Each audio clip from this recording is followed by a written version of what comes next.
So hello and welcome to Festival Bloomsday Montreal's academic panel for 2022. I'm Kathleen Fee, Artistic Director of the festival, and I'm here at McGill University with a number of Joyce experts and enthusiasts. We also have people tuned in on Zoom, as well as a couple of panelists zooming in from elsewhere with their presentations. Moderating this morning's panel is Miles Murphy. But before introducing Miles, I'd like you to meet Edmund Nash, whom I didn't tell him he was going to be introduced, who's our technical wizard, keeping us all connected. So if anything goes haywire, Edmund will intervene, right? Good. He does have a voice and he does have a face, he just doesn't want to show them. Now, back to Miles. Miles Murphy is a graduate of the School of Irish Studies at Concordia University with a lifelong interest in Irish culture, language, literature, history, and heritage. He is preparing to continue his postgraduate studies at Queen's University Belfast. He has been a researcher, writer, and editor on a variety of projects and publications. He agrees with Joyce that there is not past, no future, everything flows in the eternal present. This is his third year coordinating the Festival Bloomsday Montreal School of Irish Studies academic panel. Miles, the podium is yours.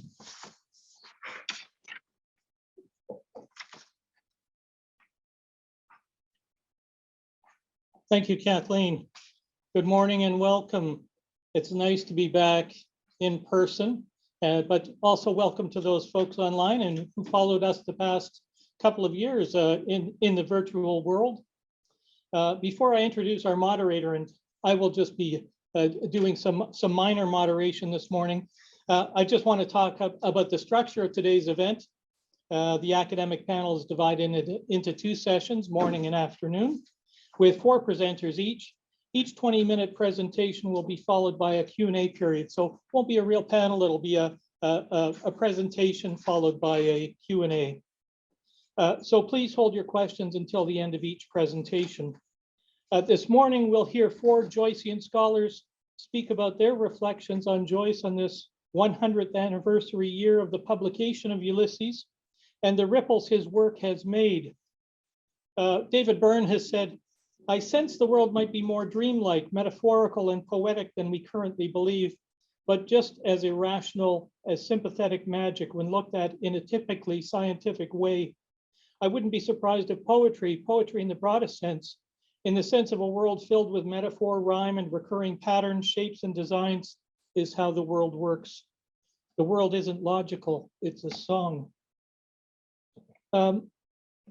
Ulysses makes incredible ripples and music in this present day world. This afternoon session will focus on reading group leaders talking about the joys of reading Joyce together, and that's a different kind of music. But now, without further ado, let me introduce your moderator, Geraldina Mendez. Geraldina Mendez obtained a Master of Fine Arts degree, piano, at the Tchaikovsky National Music Academy of Ukraine.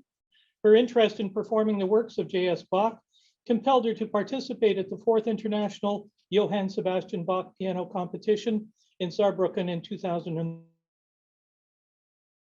Leipzig 2001, and the 13th International Sebastian Bach Competition in 2002. She worked as a collaborative pianist for El Sistema in Venezuela, her country of birth, where she also studied lyrical singing.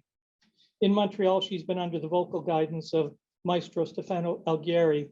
In 1992, she completed the poetry writing workshop at the Literature Department of the Humanities and Education faculty at the Andrés Bello Catholic University in Caracas. Her poetry books have won numerous awards, including 3rd prize in the poetry category of the 3rd Rafael Maria 2015.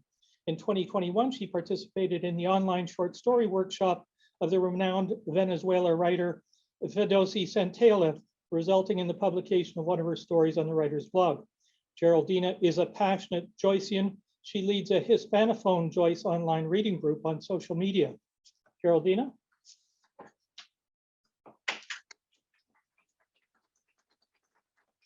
I'm almost the last step in this house presentation, so I'm the last that's going to present somebody. I'm going to start with Benjamin Wenzelberg, who is a composer, conductor, music director, concertino, collaborative pianist, a Bachelor of Arts, magna cum laude, with highest honors in English from Harvard University. So he is, like we say in Venezuela, and he's like the boyfriend of the Carnival Queen. It means he does everything. And the reason that we invited him is because he just premiered and wrote the libretto, it means the words and the music of a new opera that is called Ninetown, and it's based on James Joyce's Ulysses, and it was premiered in the Harvard Sanders Theater in Harvard, and live stream, and we all watch it online in March 22. What is very interesting about this opera is that it reframes the 15th chapter, the Circe chapter, as a hallucination of Molly Bloom's, and it spotlights the experiences of women or non-binary characters. And the way it does that is very interesting and very contemporary, because the vocal writing centers gender expansive casting. It means the characters are not a woman or men. And when I was talking to him, we were writing to each other on Instagram, he explained to me like the future of opera is not writing a role for a specific gender. So now anyone can, it depends on the voice. It's more a voice than a gender. And he uses expansive characterization, which means he uses the voices like Stravinsky did with the instruments, like in the highest register for a low voice, or the lowest register of a high voice, which gives like special colors. Well, but I want to leave it to him because he knows better. So I'm presenting Benjamin. Welcome, and talk to us about Ninetown.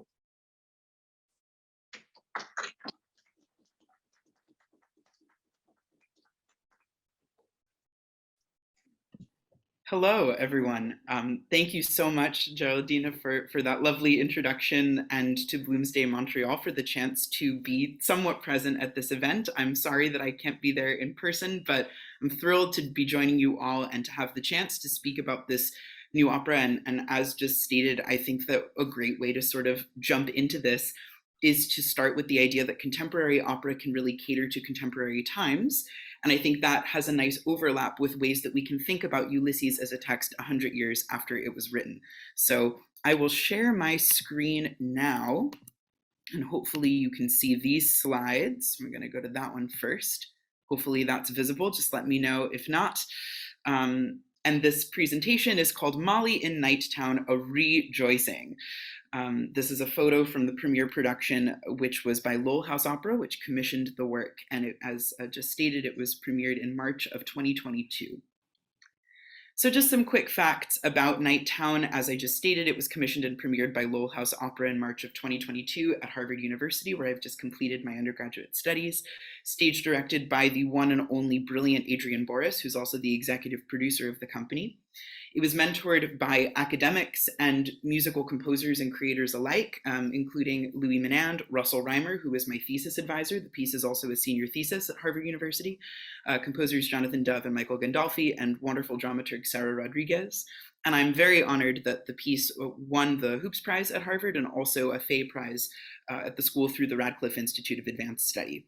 I should also say that, as a shameless plug, it is available to watch on demand at the link that you see here. I'll put it up again at the end during questions. And also, if you just go to lowellhouseopera.com, you can access it there too. So without further ado, let's jump into Nighttown. I'm going to kind of go back and forth between the recording because I thought it would be nice for us to listen and watch a little bit of the piece as I speak about it. But yeah, again, hopefully you can hear and see everything well. So just to sort of ground us in what this piece seeks to do, the premise is to reframe and represent, or in fact represent, the phantasmagoria of Joyce's Circe chapter through the voice, both narrative and sung, of Molly Bloom's final Penelope Soliloquy, famously without punctuation, which is something I subjectively added in as part of my libretto writing.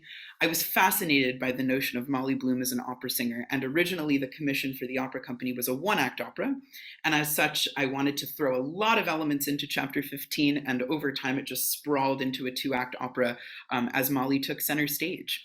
So you can see here's some production photos. You can see the lamp is present in both of them. Hopefully you can see that. Perhaps if I actually move this way, that might be better. You can see the two photos representing the red light district of Nighttown, Joyce's own word, and Molly's bedroom here. And the production really artfully, Adrienne did a beautiful job with her team of using common elements. So, you know, the lamp, the bed, the piano being key dramaturgical elements. We'll listen in a moment, but the notion of a ticking clock is what began the piece. On a personal note, while in quarantine during COVID, that's what I was hearing a lot of in my room late at night when I too, like Molly Bloom, was up thinking. And I mirror those sort of tick-tock rhythms and emphases with words like Nighttown, midnight, inside, which you'll hear a little bit of as we go. And we like to think of Nighttown as listed here as a place and a time and also a state of being. So what does it mean for Molly to kind of see the 15th chapter of Ulysses through her eyes? It means that there are strong themes of gender identity and politics. It's a very emotion-driven and human-focused portrayal of this generally abstract and quite out there, if I may say so, chapter, and allows for character development to occur through a kind of collision between the different narratives that come to a head in chapter 15. There we go. A world of women, an interesting notion, of course, using that Joycean kind of notion a little more broadly to include non-binary characters and characters across the non-male gender spectrum. Molly has the first and last word, and I just wanted to begin by showing you how the opera begins, which is just a sound installation of a ticking clock, which slowly takes form in the orchestra. So we'll watch a little bit of this, and then we'll actually jump to a portion where Molly demonstrates her dramaturgical control of the opera quite quickly, when she actually silences or quiets the orchestra down by yelling piano, the dynamic for quiet in Italian, and they obey her. And I thought that was a nice way to kind of start the piece off, this sprawling prologue, which begins with her soliloquy. We begin it in chapter 18, and you'll see the way that she sort of brings us into her world and how then that explodes out into the world of Nighttown.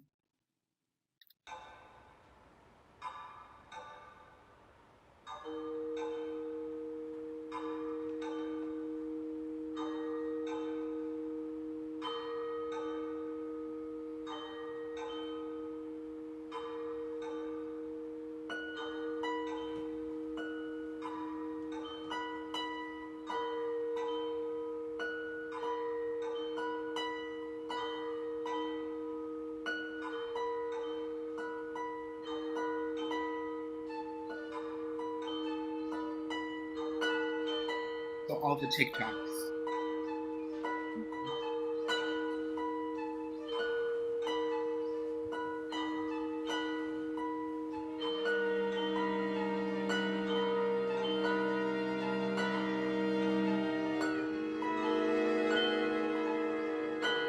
In the interest of time, I'll just skip a bit ahead just so that we get to hear from Molly.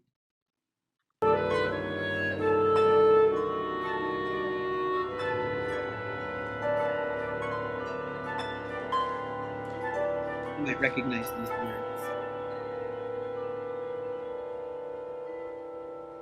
Yes, because he never did a thing like that before, as ask me to get his breakfast in bed with a couple of eggs, then tea and toast buttered on both sides, and new laid eggs, too.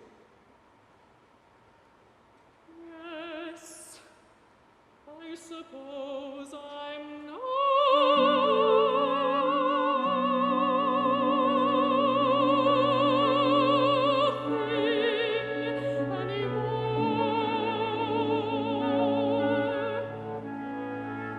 Besides, I don't like being alone here in this cavern of a place at night, waiting and waiting. So So that gives us some Penelope overtones, of course, as well, the notion of the wife waiting for the husband and what that means in this kind of more earthy portrayal of Joyce. I'm just going to skip a little bit ahead. Again, apologies for jumping around, but just to show a little bit of her interaction with the orchestra. So she's just talked about Boylan, which of course is, as you can see perhaps from the subtitles, quite a more graphic kind of affect. And so you'll hear her start to get a little more riled up at Bloom, who's still asleep in bed here, as in chapter 18, and then you'll hear how she interacts with the orchestra. Yes, and damn well fucked. I would like to take this scrap, pull it out in front of me. Susie White, who knows where hair goes, and it's his beautiful time.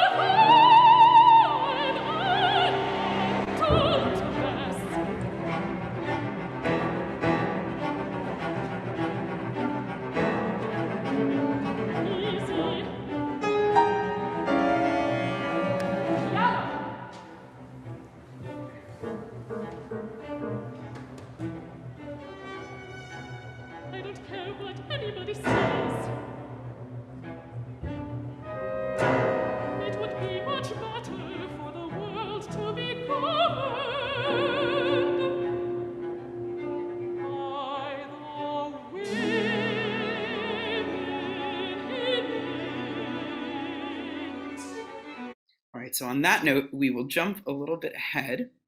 So let's talk a little bit about the kinds of characters that Molly might find in this world, inserting her into the world of Nighttown and making it through her eyes.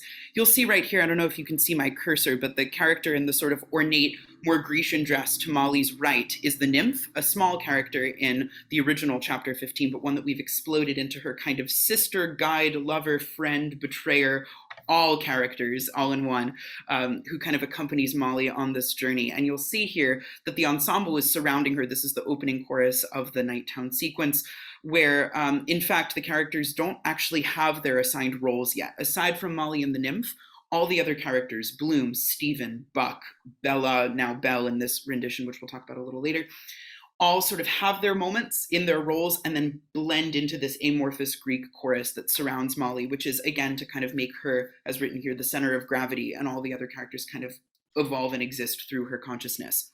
But of course, I would be remiss not to give a little bit of airtime to Bloom and Stephen, who, of course, in the original Ulysses are major players.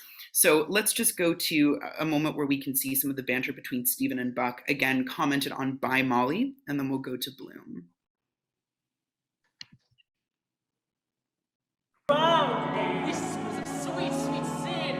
It's magical. Loving temple. Here among goddesses, we are saying songs. Alleluia.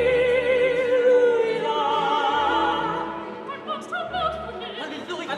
Hallelujah. Of that Stockholm University songs. Hallelujah. I can teach him other things. Gestures, order, treatment, strength. I'd make him to read. I know what boys feel. Ha! Look at yourself, you dreadful bard. Real world's immortal. Spirits have gone to my head. Next thing you know, we'll see your beastly dead mother round one of these houses. Moving right on to Bloom, I think that sort of speaks for itself. We can talk about the high tenor writing and some of those vocal things. Again, gender expansive vocal writing a little later. I'll just skip ahead to Bloom's entrance here. By the way, you'll notice that the nymph operates within a frame, which is, of course, a very layered symbol that describes kind of the way that Molly looks in on this world. So we're going to move forward to see Bloom enter here. Very kind of driving music.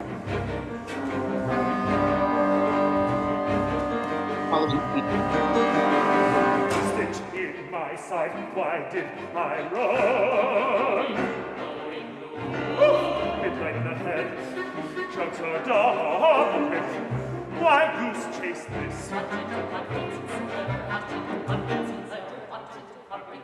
What do I follow for? Must caution him. This place is a regular death trap for young ones his age. Wouldn't trust that companion of his either, only seeking misfortune coming here. So again, you can hear the chorus kind of commenting as they sit on the stage around Bloom. And again, you'll recognize a lot of these words too, because they kind of are pulverized and recentrifuged from the Joyce. I also should mention that this collision doesn't always happen just by virtue of everyone existing in the same theatrical space. There are moments in which memories hundreds of pages apart in the book come together as duets. That's the power of the operatic art form. You can create simultaneity, whereas with a book, you kind of have to read things in sequence. So one example of that I find personally really meaningful is the epilogue of the show, which is the end of Molly's monologue. Again, you'll recognize a lot of words here. And I took a lot of the source material from Bloom's memory of the same engagement scene, the seed cake scene, and I kind of put the two together in this weaving situation, and you'll start to hear, I'd love for you all to kind of take a listen for how high in his register Bloom ends up singing. He's in his falsetto, while Molly's in a slightly lower register, and their voices start to kind of meld as their memories meld, and we'll talk about the meaning of that on a gender level very soon. Go here. Just 1 second.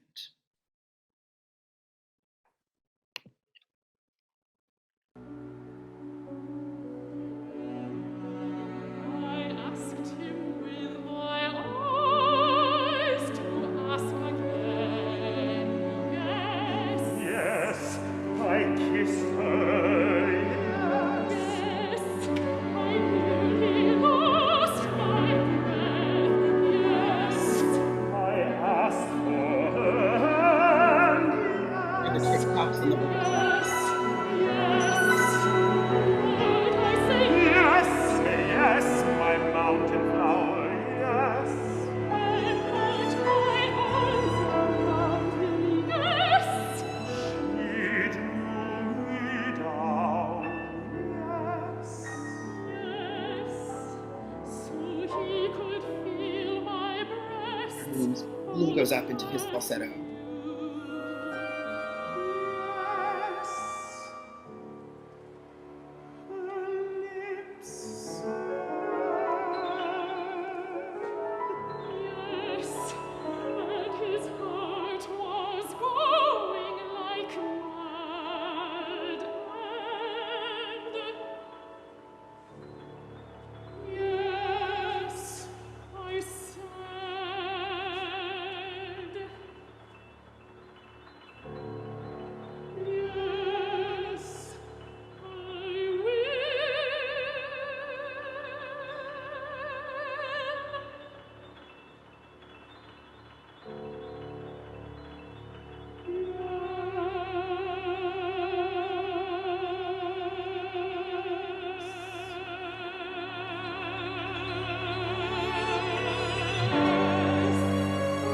I'll stop there because I don't want to reveal how the opera ends. You'll have to watch to see. Just talking a little bit about music's role here. Again, just for time, I'm going to kind of race through some of this, but we all probably are familiar with the Love's Bitter Mystery Yeats poem, Who Will Go Drive with Fergus Now, Fergus's song that Buck quotes a lot in Ulysses, and that's relevant on the level of Stephen Dedalus. I think for time we'll have to skip over that, but it sort of evokes that folk song feel inspired by Irish traditions. The one I definitely want to talk about is La Ci darem la mano, which is, of course, the Mozart duet from Don Giovanni that governs Molly's mind and Bloom's mind, in fact, as kind of the spectator on her affair with Boylan through most of the show. And again, this is an existing piece of music that was so present in the book that I had to have a little bit of fun with it in the show. So again, just a very short snippet of some of the manifold ways in which it exists. Actually, here in the epilogue at the end, we can hear it as a love theme. La ci darem la mano, and the orchestra's playing ya da di, right? So it kind of draws it out. But let's go to where it's more clearly present for everyone. So this is in sort of a hallucination where Bloom is seeing the affair with Boylan happen. Go back a little bit.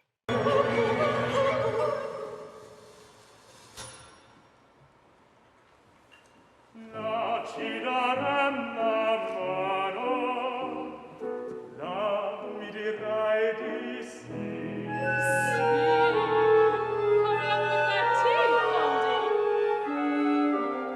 And for duet with memory attached, Mrs. Bloom My wife, the prima donna.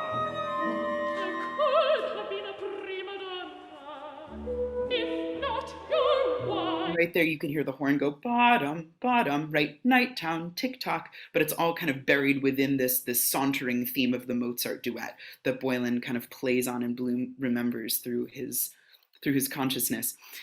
We might skip over this for now, just for time, but Act 2 opens with just the piano, and I don't know if folks recall in the 15th chapter of the original book, Stephen Dedalus says the fifth and then the octave.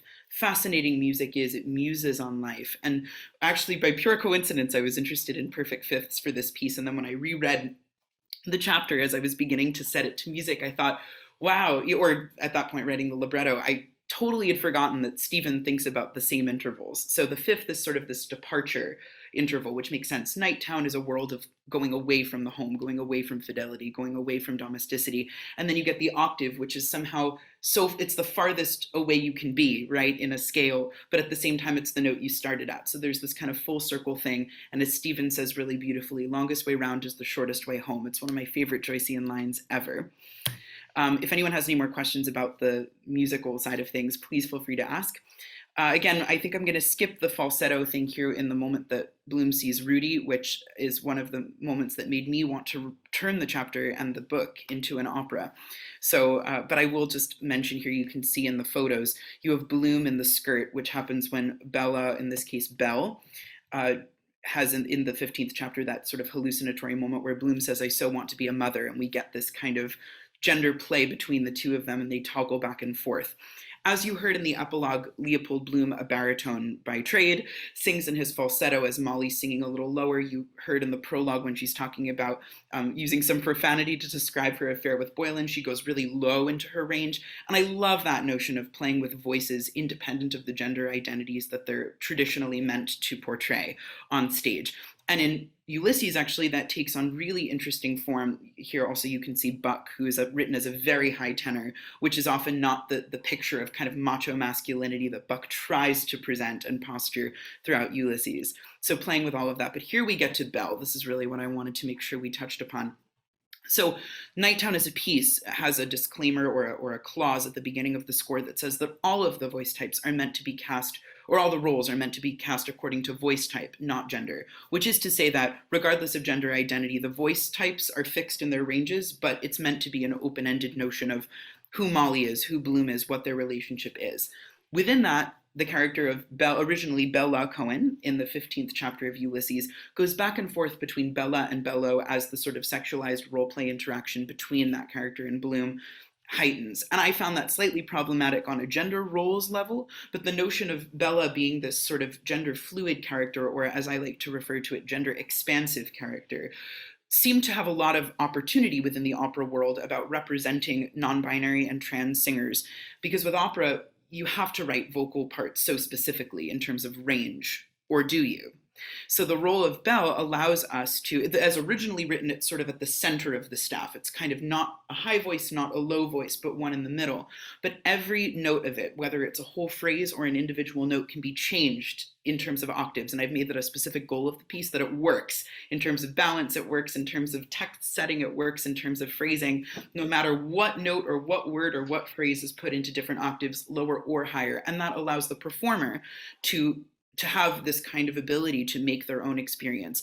Belle as a character in Nighttown uses they, them pronouns, but that also can be performer driven. And the asterisk is meant to represent a variety of endings, whether it's Bella, Bellix, Bello, Bells, simply Belle, which is what Eli McCormick, a wonderful singer who premiered the character, preferred to go with in this particular case. So I just want to show you one interaction between Belle and Bloom, and then we'll kind of close out here for questions. 112. Here we go. So this is the scene. I should also just give a brief content thing. This has some sort of BDSM style sexual interaction, all verbal, but it reflects a scene that's very famous in Ulysses. So you might recognize this to some extent. Let's go back a little bit.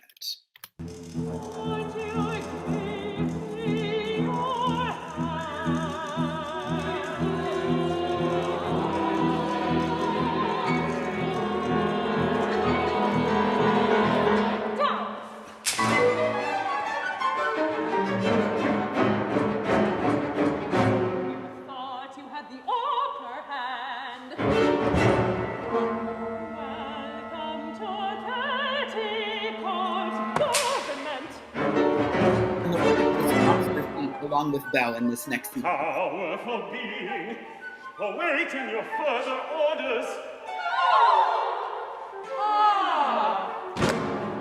Bow before the glorious glistening peals of bell.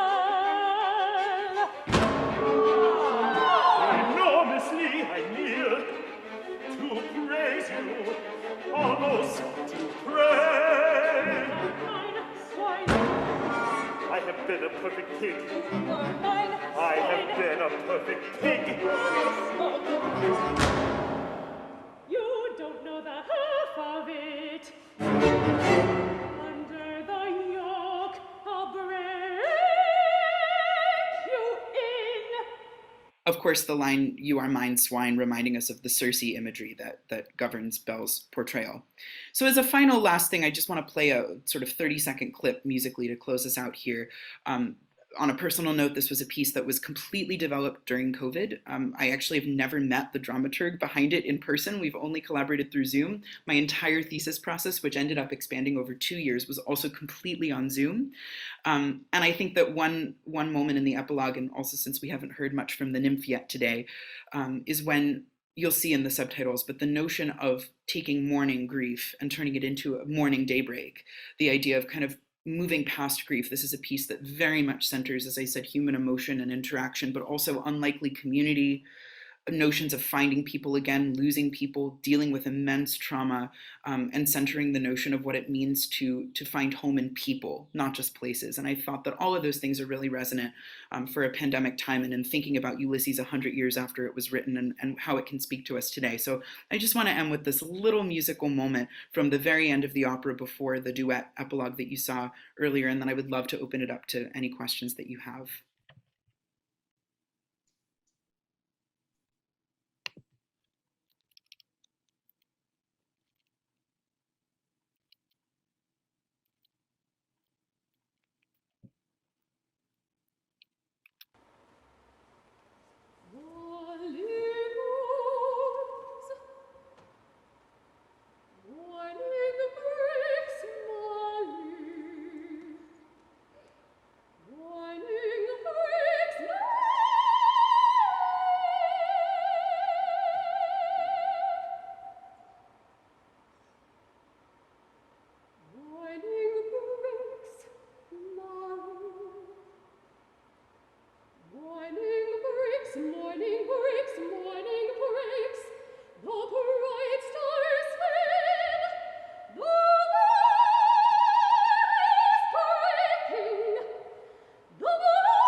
Questions? Thank you. I have a really nerdy musical question. Before I ask you, I'm gonna just explain like quickly, because if not, nobody gonna understand what I'm gonna ask. I'm gonna ask about the intervals, because you said that that's a thing that you cannot hear when you hear the opera, that each character has his interval. An interval is just like the distance between the notes. For example, a CD is a second, C, D, E is a third. So when we're talking about intervals, a fifth that he talks is C, D, F, G, C, D. I know it in French, do, re, mi, fa, sol. So you talk about the fifth, like home, and the octave. The octave is like a big interval because there's 8 notes, like because he was far from home. But you said that each character has its interval, and I want to know, and you're going to find this interesting because in music history, intervals are related to rhetoric. It means scenes. All the history of music, for example, the typical example is the augmented fourth that is called triton, and since the beginning of harmony, it represents the devil, for example. So when you use intervals, that's what I want to ask, if you could like develop more about that and tell us what the intervals of his character are. Absolutely. Thank you. That is such a great question. And it's one of the things I think we ran out of time in the first part of the presentation for. So I would love to talk about this. Thank you. So as I mentioned, Stephen says the fifth and then the octave, right? the fifth is the sort of interval of departure. The octave is the notion of return. And so I thought about right away, one of the first lines that came to me, you heard it on the prologue, is when Molly says, yes, I suppose I'm nothing anymore, right? That I'm nobody is a major seventh, which is just shy of an octave. And I think in a lot of ways, it's sort of like Molly's yearning for that notion of home. She's yearning to go back to the way things were before, but she just can't get there. And so you'll hear, I'll play one other section, you hear a lot of major sevenths through the whole show. Leopold Bloom, by contrast, kind of is the inverse of that, sort of, is a major second or a major ninth. So you heard them go puffing polly, blowing bloom, right, bloom. So while she's kind of undershooting the octave, he's overshooting the octave. So they're always kind of trying to find each other, and then at the end they form that unison in the epilogue. Stephen, you didn't really hear it here. You'll have to just see the whole thing to hear it. But Stephen's interval kind of related to Bloom. Again, we have this like proxy-son relationship. So his interval is a minor second. He says at one point regarding his mother, I sang for her, I couldn't pray. It's that kind of grief, pang-filled interval that's related to Bloom's, but not the same. And all of this actually, and the nymph, which you just heard when she says, morning breaks, Molly, all of those fourths, ba, ba, ba, ba, ba, that sort of built harmony out of fourths is sort of otherworldly and allows her to have this kind of Empyrean presence. All of this ended up unintentionally cohering when I decided to use, for those music nerds in the room, something called a 12-tone row to represent the world of Nighttown. And that I will show you a little bit of now. So for those who don't know, a 12-tone row is a series of, so there are 12 notes in a chromatic scale, right? C, C sharp, D, D sharp, and so on, all the way up to the octave. And a 12-tone row doesn't let any of them repeat until all the other ones have been used. So it creates kind of this angular, not really tonally centered music.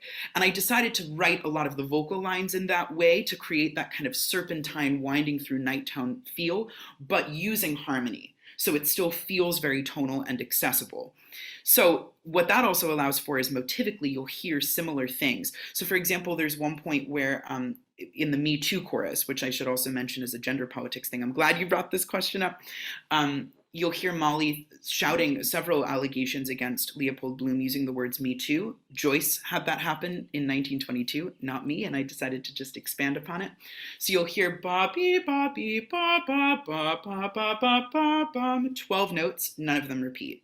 Then I'll show you just a quick segment of the Nymphs Aria, which is in the second act, where it's different words, different context, same notes. Watch this. See, where is it? Yes, right here. Move a little bit forward. Sorry about that. It's slightly approximate time codes here. Okay. Listen to the line.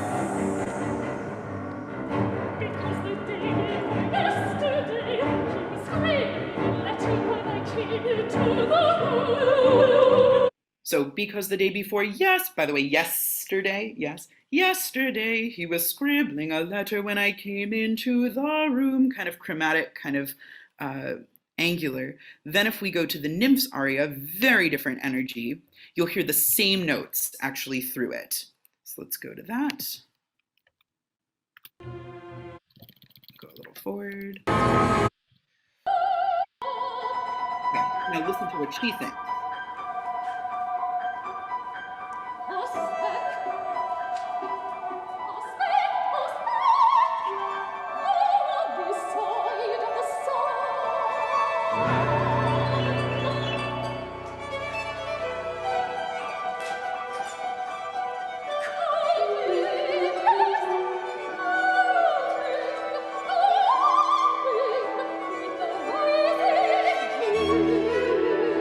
So a spec, right? So firstly, I repeat those two notes. I break the rules a little, but that's the minor second. A spec, Stephen's grief interval. A spec, Molly's yearning interval. A speck on this side of the sun coming. Same thing as because the day before yesterday, he was scribbling a letter when I came into the room, and so on. So these kind of repetitions of intervals and all of them being baked into this one kind of umbrella row or series of notes allows the piece to have a lot of motivic coherence. I hope that was not too technical, but I hope it gives a sense of how intervals are used in the piece.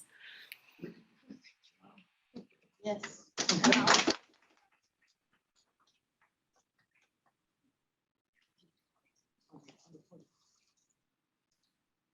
If there are any other questions, yeah. Good morning, Benjamin. Morning. My name is Kevin. I happen to be the president of Festival Bloomsday Montreal, but I have a specific sort of question about Circe. I happen to be part of the Festival Bloomsday Montreal Ulysses reading group, and also the New York City Public Library reading group, and we have just reached Circe. And my question to you is, first of all, why did you choose Ulysses, and especially the Circe scene? And what were some of the challenges you faced in the putting on stage of what by some is considered to be an unactable play within Ulysses? How did you decide what to keep and what to cut? Sure. Well, firstly, great to meet you sort of somewhat face-to-face now, Kevin, and thanks for being part of this. I love your pin also. A few thoughts sort of relating to this. When I first got the commission from Lowell House Opera, they wanted me to write the libretto as well, and I wanted to center a work of literature. I studied English at Harvard. I read Ulysses my first year there. It was an amazing experience, and just all the references to opera and music and the notion, like I said, of Molly being an opera singer, the Mozart duet, there's so many Easter eggs in it, and I just thought it's so rife with things that I can turn into something and make my own and add a layer right to the palimpsest. And on a very practical note, originally, as I maybe alluded to, it was supposed to be a one-act opera, and each chapter of Ulysses roughly corresponds to an hour in the day or night in this one-day book. So I thought, okay, one act, 1 hour of opera time, 1 hour in Ulysses time. So also the notion of it being written as a play, it felt kind of like a lot of perfect storms all at once, in a way that I could pull from already dramatically minded writing and kind of infuse my own ordering, my own words, original words as well, into it, and play with it, already having it be in a space of kind of dramaturgical aesthetic and all of that kind of stuff.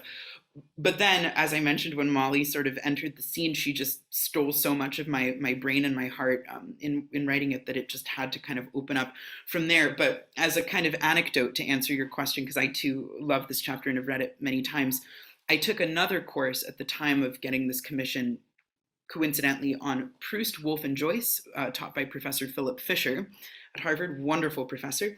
And we had just gotten to Circe when I got the commission.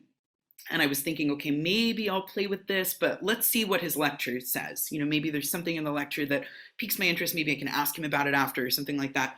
And I kid you not, true, like you can ask all my classmates, 100% true. I sat down, first thing he says, this is a play, but it's so unactable and it's so presented in a way that focuses on audio-visual immersion that it really functions more like an opera. And instantly I was like, well, done. I was like, I'm gonna just set this and that's it. Good as any omen, right, to do that. But I think it's true that in some ways it is an unactable play. There have been a few iterations of it, Ulysses in Nighttown, which won an Obie Award, off-Broadway show. I actually did some research on that through the Rosenbach Institute in my early investigations of stuff. And I think it is unactable in that way, but in fact, opera is what makes it actable, because you can throw characters into collision. You can play with the nonlinearity in a way that works to your advantage as opposed to your disadvantage.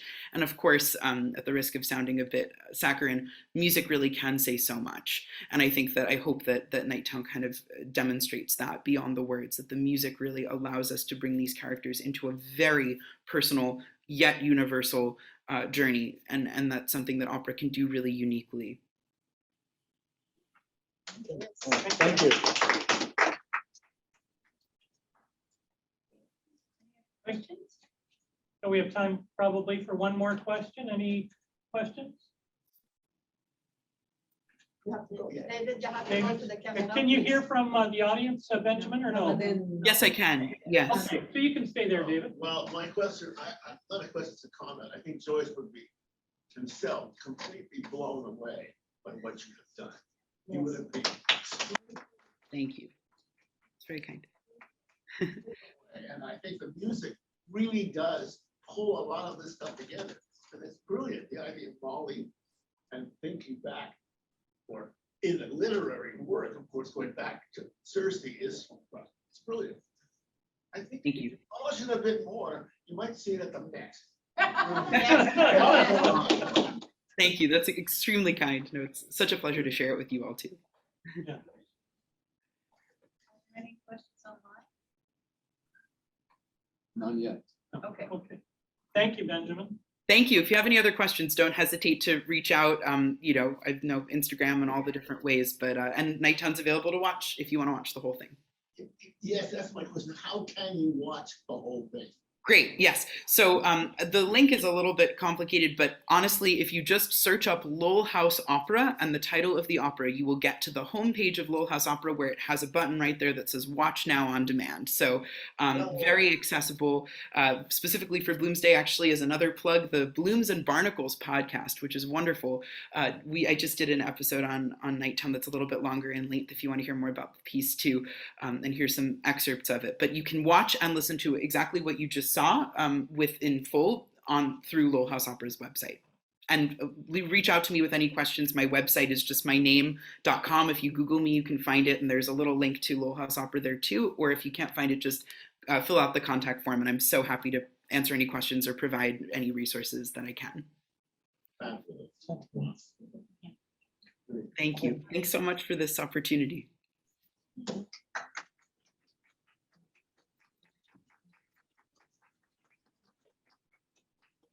Yeah, okay. But before he presents me, because this is like the party of presentation and presentation, Edmund asked me to tell you that if you have any questions, you can see those that are connected through Zoom, that there's a lot of people there. At the bottom of your screen, you have a little icon that says Q&A or Q&A.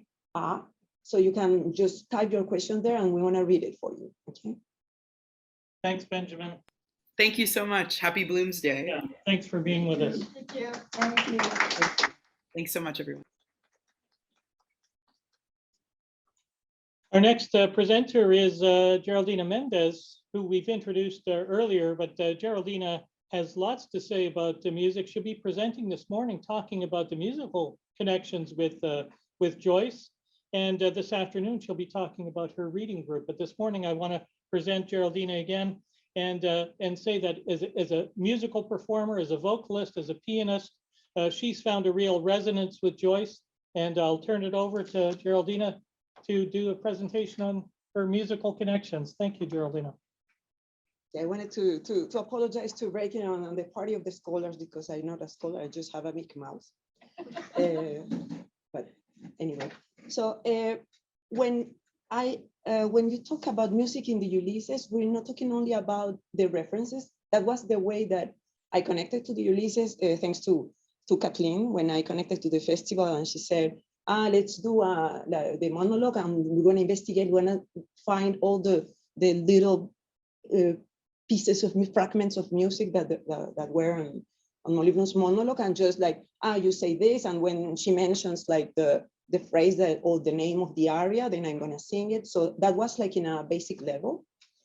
But when I read the Finnegan's, well, I read the Finnegan's Wake, then I noticed that there was something more than just quoting. Because like there's not only when we talk about music in Joyce, we're not talking only about just quotations.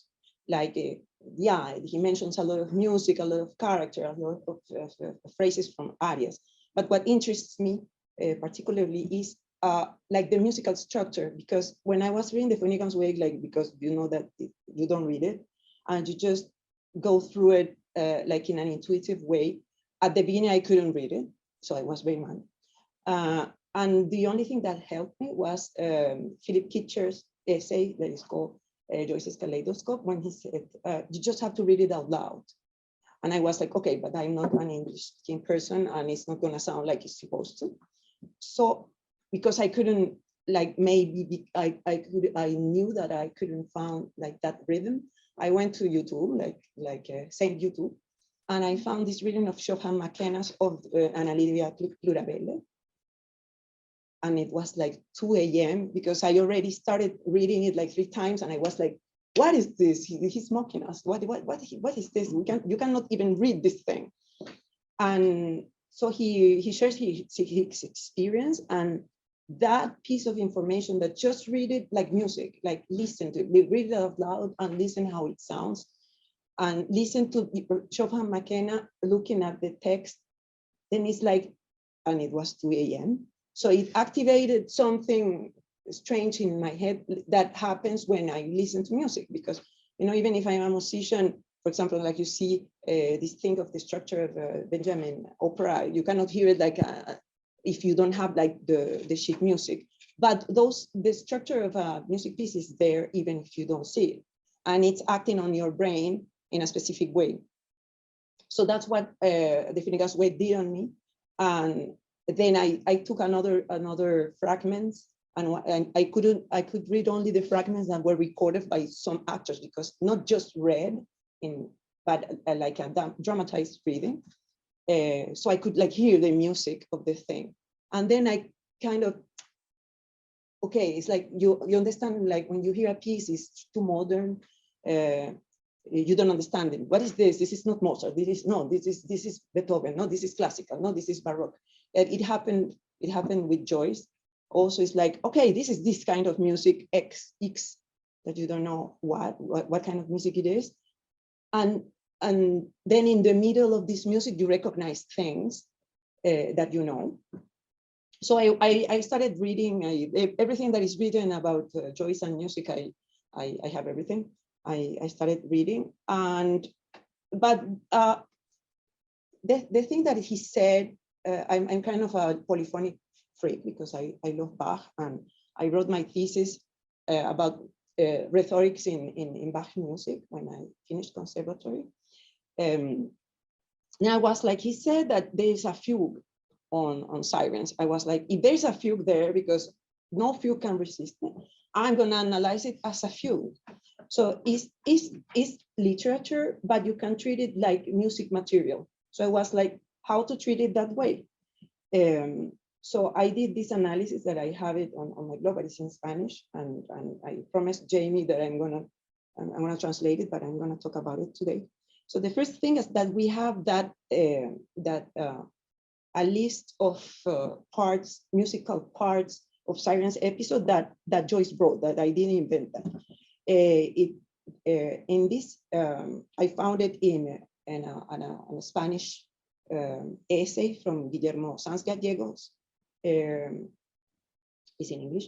It's called Boylan's Fugue on Sirens, because I was reading about articles. I wanted to see how they analyze it. And there's this list of 8 movements that are in Italian of the Sirens episode, right? So he said also we knew that it was written like a piece of music because, well, maybe everybody knows this, something that Richard Ellman quoted in his biography, as if Joyce said to George Borach, I finished the Sirens chapter during the last few days, a big job. I wrote this chapter with the technical resources of music. It is a fugue with all musical notations, piano, forte, rallentando, and so on. A quintet occurs in it too, as in the Meistersinger, my favorite Wagnerian opera. So with that information and that paper where Joyce wrote the parts of Sirens, then I started looking for the divisions, because like when you analyze a musical piece, you have to know what is the criteria. The criteria for dividing the structure. Like in music, usually is the harmony. So when you find certain chord that belongs to certain tonality, you know that this part is finishing. But this is literature, so you have to kind of think how musically you can can you translate to musical analysis what he's doing with words?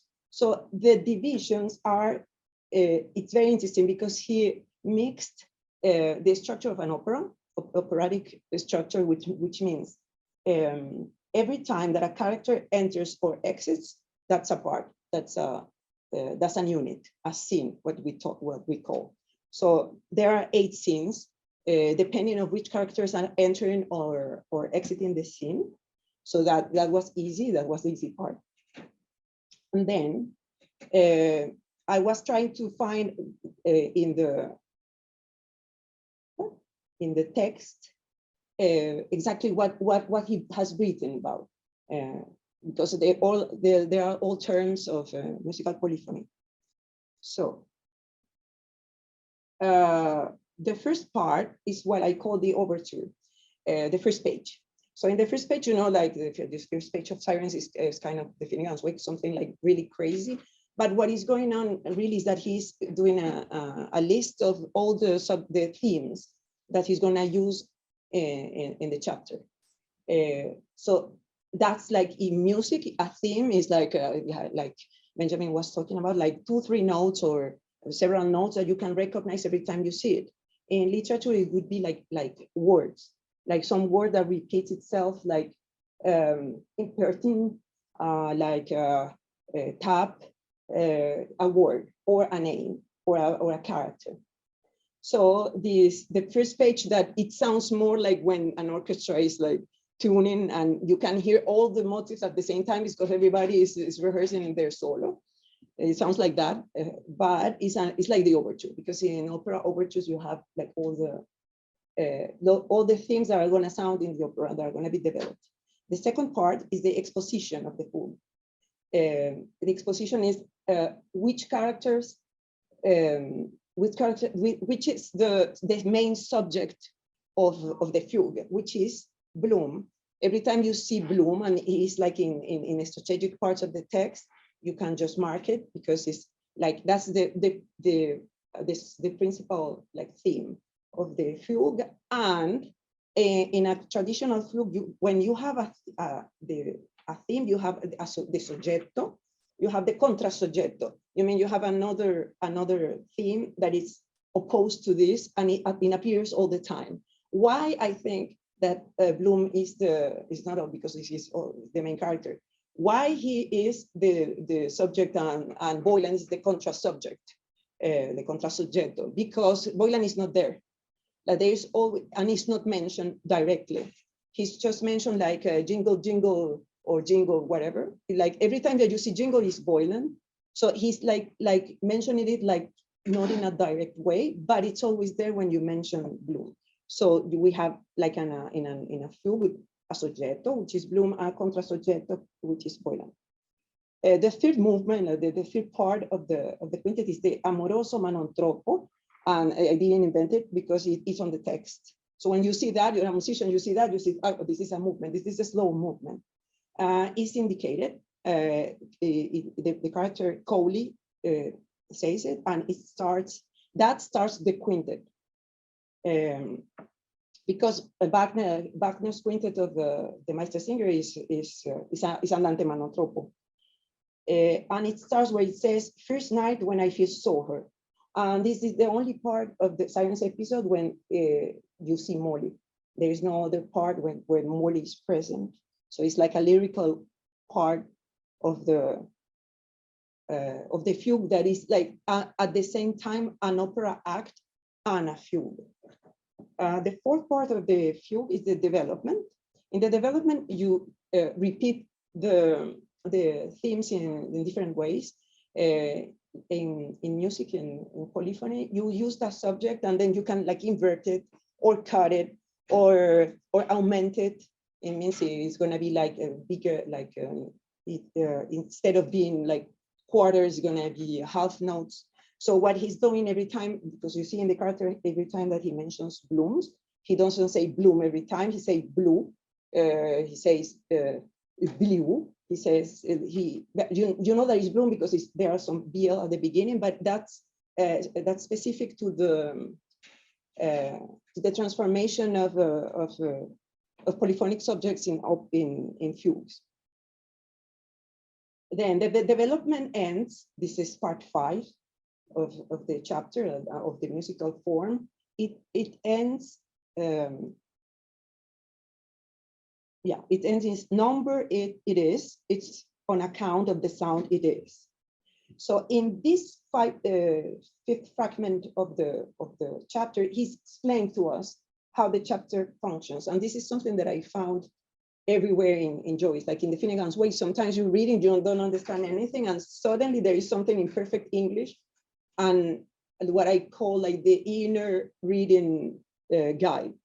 So well, at least that's what maybe I'm hallucinating, but that's what I think is happening, because it's like you're like reading things that you don't understand, and you're like, and suddenly he tells you something very clear, like he's telling you, I'm doing this, I'm doing this. And it happens in the fifth part of the fugue. And it's like an episode, so it's not polyphonic, this fifth part.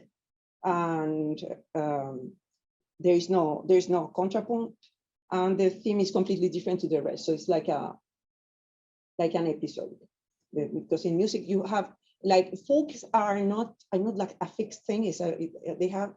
There's a structure that makes them a fugue, but everybody writes their fugues in their way. There is a liberty, because if it wouldn't be an art. So you can in a fugue, even Bach, have like some moment where there is none of the themes and there is nothing contrapuntistical going on. So that's not good. Then the sixth part is what we call stretto in a fugue. Stretto is when the main themes are repeated, like they occur more rapidly. So you see it more when you see bloom, bloom, bloom, bloom here. Yeah, you know that you're approaching to the end, because it's like accelerating. So, and then it's the first time when this sixth part, when the tap comes up. And the tap is important because I interpreted the tap when you get to the end of a fugue, because in the fugue you have this horizontal structure that is the themes I talked about, but you have the vertical structure that is the harmony. So there is a harmony going on, like Benjamin already talked about it. And you know that you're approaching the end when you have certain note of certain chord in the bass. And then it notes like it repeats itself. It usually is like the dominant note, like that, and a chord in a specific inversion. So when you see tap, and then you see tap, tap, and you see tap, you know, like there's something going on here that is gonna approach us to the end. So like the stretto, when happens the stretto, we have the first tap, and the taps are gonna multiply themselves until the end. It means it happens in the third of a fugue. The seventh part of Sirens, when they name them and they start singing. So it's like the quintet, the quintet, like in the Joyce way, because there are.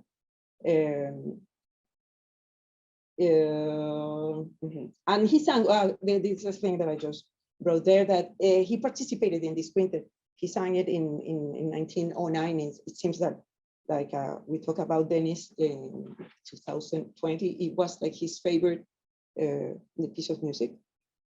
So the quintet is like a quintet in an opera, 5 persons singing or talking, in this case, at the same time. And then the 8th part is the coda, which is coda means like the curve, like the last part, where you have a kind of recapitulation. You have a list of crazy things at the end that is a little bit at the beginning, and maybe you see, oh, this got crazy again, but it's like at the beginning. So when something is like at the beginning, you have a recapitulation. So the episode has the structure of an opera act, fugue. And it's completely inspired on Wagner, because the Quintet of the Master Singer is written in a fugal form. There are imitations, there are the themes go down and then they are inverted and they go up. It's very interesting that Benjamin already mentioned it. Like sometimes you have a character that sings down like it's a woman, and then a man takes the same theme and sings it inverted. It means instead of going down, it goes up. So we have people talking.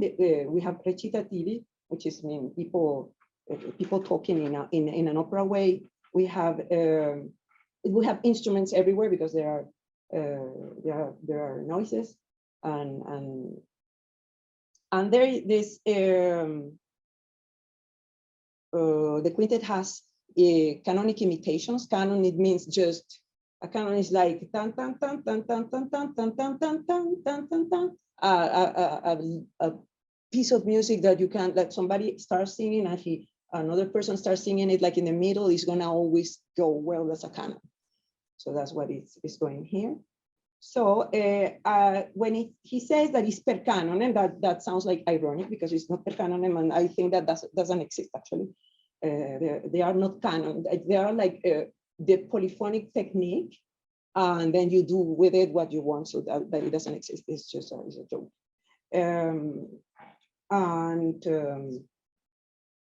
But that's it. I think I just want to quote somebody because there are scholars here. You know, like my favorite book about Wagner and Joyce is from the nice Timothy Peter Martins that sent me his book. I'm happy now I have it in physical. And he mentioned that there is a pattern of comic rhythm of Wagner that is in the wake. And the use of leitmotifs for putting the structure together. And well, I'm not that smart. I just think, like, you know, like Wagner wrote music like humanizing gods, and I think that Joyce did something like similar, but like Allenberg. He took just normal people and he like glorified them and made them gods, because it's like the day on this little human, one day in this little human life is like is an epic adventure. Thank you.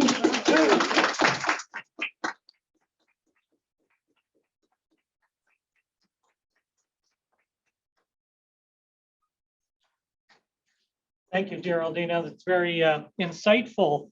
I think it's impossible to read Joyce now in the same way without understanding this sort of musical connection. Any questions from the audience? I mean, I want to ask you: did you? I know Joyce considered himself a frustrated singer. Was this his way to express himself musically through his writing?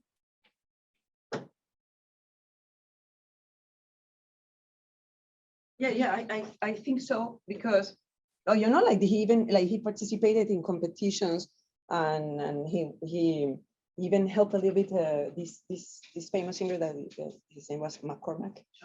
And I think he had a nice voice, but he didn't have. That's what I read. I read so much I don't know where I read it. That he didn't have the rigorosity, that word, rigorosity because for becoming a musician you have to study, you have to have for certain time you have to have study a lot, and it seems that he was a very disorganized person, and he has an alcohol problem, as we saw like in the play last night, and he always had like money problems. So I think that it was just like the way that his life was, it never happened. I think he wanted it to happen, but his life was too chaotic. And as Stanislavski wrote in his book, My Life in Art, in the chaos you cannot have, you cannot have art. You cannot be. I mean, you can write and you can be crazy, because you're writing at home. But if you want to be a performer, you have to be really disciplined and like a little bit like an athlete. And I think that Joyce, it's not only because he was disorganized, because he was like that. It's because his life, I think, with his father and all this family situation, and after with his daughter, I think it was not done for it to happen. But music is everywhere, and the Finnegan's Wake for me is an opera. It's a Wagner opera.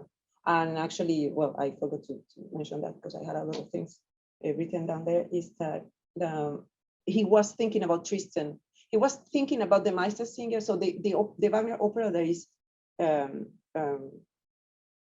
inspired the Ulysses was the Meistersinger. And the Wagner opera that inspired Finnegan's Wake was Tristan. Because he was obsessed with this, like the flow of consciousness is like the end, Wagner's endless melody. So yes, I think that he realized like his musical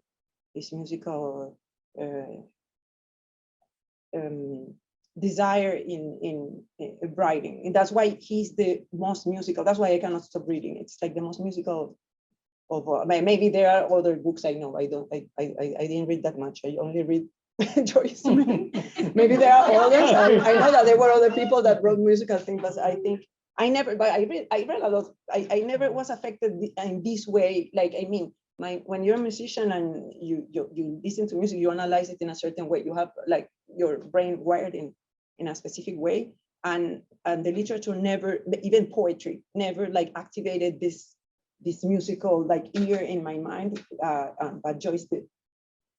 Because that's the only way I could go through the book, because we cannot say I went through the Finnegan's Wake twice using this method. That my method is not understanding it, it's like listening to it.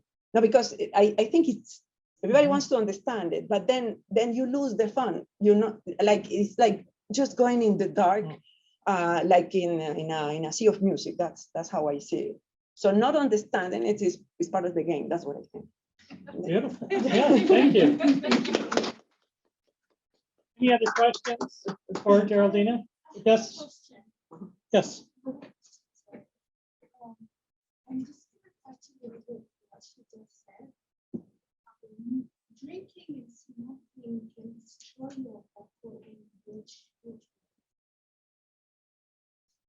Well, it irritates your vocal cords. Can you repeat the question? She asked, like singing when you're a singer, drinking, and don't drink, don't smoke. No, It is bad for everyone. No, it's just like that. Like when you need like your lungs for singing, you need your lungs to be healthy. Well, they say that Maria Callas, she used to smoke, and like baritons, they say there is a musical, like among musicians, there is a joke that the baritons they can. But it irritates your throat, like everything, like the alcohol, it just dehydrates your mouth, your cords. So, and you need to be hydrated for your cords to function, to be flexible. And the smoke is because of the capacity of the lungs. You have to have what we call affiato, but affiato is like really like you have to be in good condition. You have to exercise and everything if you want to sing a long phrase without cutting it and breathing every 2 seconds. And you need air to sustain, because everything is air in singing. You have to sustain your notes with the air. So if your lungs are in a bad condition, you cannot sing. Thank you. Marlene? In the play last night, Joyce talked about cinema and trying to set up a cinema in Dublin, and it never worked out. But I was wondering if in your reading that there was any mention of like musical scores. Was his interest in music also extended to the cinema? I don't know about cinema. I know that he had a cinema, it didn't work, but you're asking me if he had scores, because when I read the Finnegan's Wake, usually I'm very specific about the things I'm interested in. And I know that there are like lists of things that were found among Joyce's stuff. But when I read that, and I just heard, I was listening to Parsifal, and I was like, I didn't know that he inspired more on Tristan, but I found some similarities between the structure of Parsifal, Wagner's opera, and Finnegan's Wake. And then I saw that he wasn't on the premiere, and I was obsessed with that. So I started looking for, did he have the scores? And he did. The score of the Meistersinger of Nuremberg, of like almost of Wagner operas. The thing is that he never mentions it because he's like an egocentrical person. And at that time, like Wagner influenced everybody, like at the end of the 19th century. And his influence like lasted like a generation. So it was like saying that this person is influenced by, everybody was influenced by Wagner, and nobody wanted to acknowledge it. And the fact I read somewhere that he didn't mention it, it speaks a lot about it. So there were some in Ellman's biography, some jokes that he made about Wagner, but he was at all the premieres of Wagner opera, and he had the scores at home. So why did he have it? He didn't have like, you have to understand that to sing Wagner, you need a specific voice that he didn't have. He had like a chamber music voice, very light, very light voice that never can sing Wagner. So I don't think that he had the scores because he intended to sing Wagner. He was not a Wagnerian tenor. That's a completely specific type of voice. I think that he had the scores because he was studying the structure to use it in the writing. Very good. Well, thank you very much, Geraldina. Wonderful presentation. Yeah.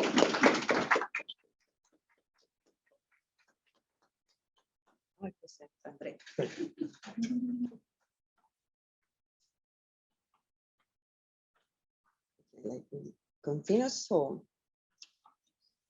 André Furlani is professor of English at Concordia University and a fellow of the School of Irish Studies. And he has written so many books and articles published in so many places that I cannot pronounce. But I want to pronounce some because he put it there. It's just that there's a lot of, this guy wrote a lot of things. Like, for example, Beckett after Wittgenstein's, Guy Davenport, Postmodern and After. And there's a book that is coming, right? I hope so. That we hope so. We want to buy it. It's called, like, we want to do the publicity at least. Pilgrim's Grass, the Beckett Walk. And this is another book that is forthcoming, right? Lines Made by Walking, Contemporary Pedestrian Literature. This is another book. I want to read that one. So, and he's here. He's going to talk to us about Joyce's obsession with anniversaries and birthdays. And we all know that he insisted that the Finnegan's Wake and Ulysses were published exactly at the date of his birthday. And he's gonna, I think, he's gonna present his presentation. Well, I'm gonna read it. Are ways that birthday and anniversaries contribute to the festive recursive structure of Ulysses. So it means like this mania that he has for anniversaries and birthdays, like it influenced like the structure of Ulysses. I think that's why I can.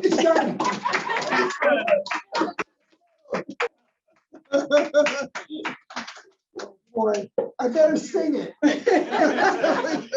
It's not gonna fly any other way here. Okay, I can't.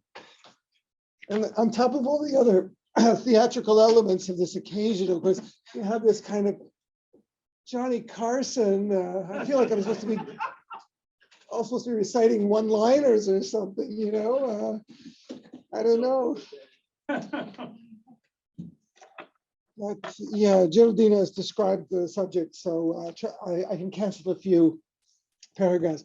I should note, apropos of, you know, Joyce's relationship to a professional career in music. Of course, it's in Ulysses. In some ways, it's in Finnegan's Wake, but of course, there's a dialogue. Typically, it has to be conducted in Italian because he was also very pretentious. But of course, he meets, you know, his music teacher who's telling him to continue his career, and he says to him in Italian that, you know, you're making a sacrifice by not pursuing this. And he said, and Stephen, being again very kind of erudite and pretentious, says, yeah, I think the line is something like, yeah, un sacrificio incruente, meaning a bloodless sacrifice. It's going to be a bloodless sacrifice of his music career. And you can say, yeah, because he was really intending a literary career. And as you pointed out, in fact, as both our presenters have pointed out, he didn't abandon his musical career. He displaced it into a Wagnerian sphere where music and literature were, of course, supposed to come together, to use Wagner's equally pretentious word. And being a professor, of course, we're full of them.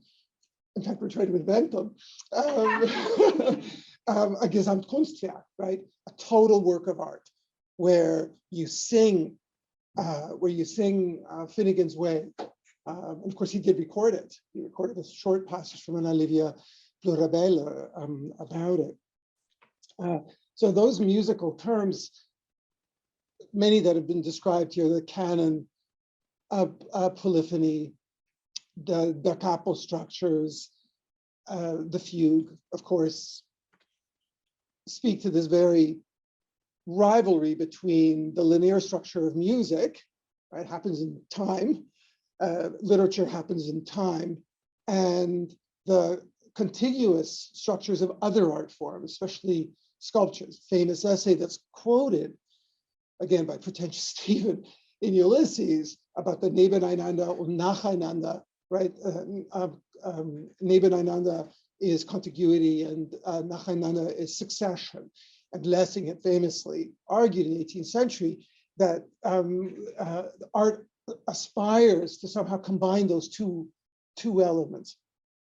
So I think these musical elements, and why I think Benjamin's work in adapting Ulysses to music is so successful, is partly because it can introduce all of these nonlinear features in a way that we don't rationally have to worry about. It's like, you know, the great advice about don't overthink Finnegan's Wake. That was Joyce's problem. He had to think it out. But as a reading experience, it's an acoustic one. And it's very hard for us to learn to hear, especially in my sphere in literature, where you're always just looking at pages and you're silently reading, and I know Shakespeare scholars who don't like seeing Shakespeare performances, it's like, because it kind of gets in the way of the experience of the purely kind of sterile literary. Anyway, are we done yet? That's my talk. Well, Benjamin introduced the ticking of the clock, which is perfect for a presentation. Now, no writer more valued anniversaries than Joyce, who scrambled to ensure that Ulysses would be published, of course, on precisely his 40th birthday. And he would have made the most of the novel's centenary. He would have loved these occasions. Just as I agree with David, would love musical adaptations. The novel takes place on the purported anniversary of his first successful assignation with Nora Barnacle, with whom he subsequently eloped to the continent. Personal, domestic, civic, cultural, political, and devotional anniversaries abound in the novel, as in his other work. Bloom's daughter, Millie, has just the day before celebrated her 15th birthday, while Bloom is preparing for his annual visit to his father Rudolph's grave in Ennis, County Clare, to commemorate his death on 27 June 1894. The first anniversary of the death of Mary Golding Dedalus, Stephen's mother, falls in a week. The very fact that we have these dates, right? When was Anna Karenine born?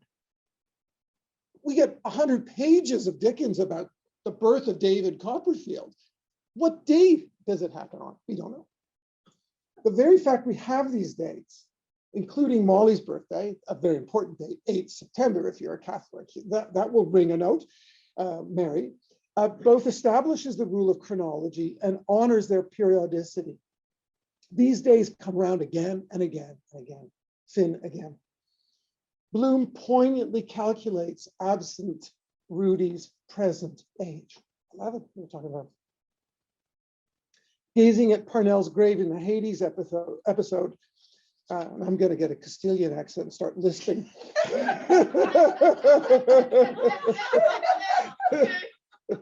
Funny things happen up here when you're on the Carson show.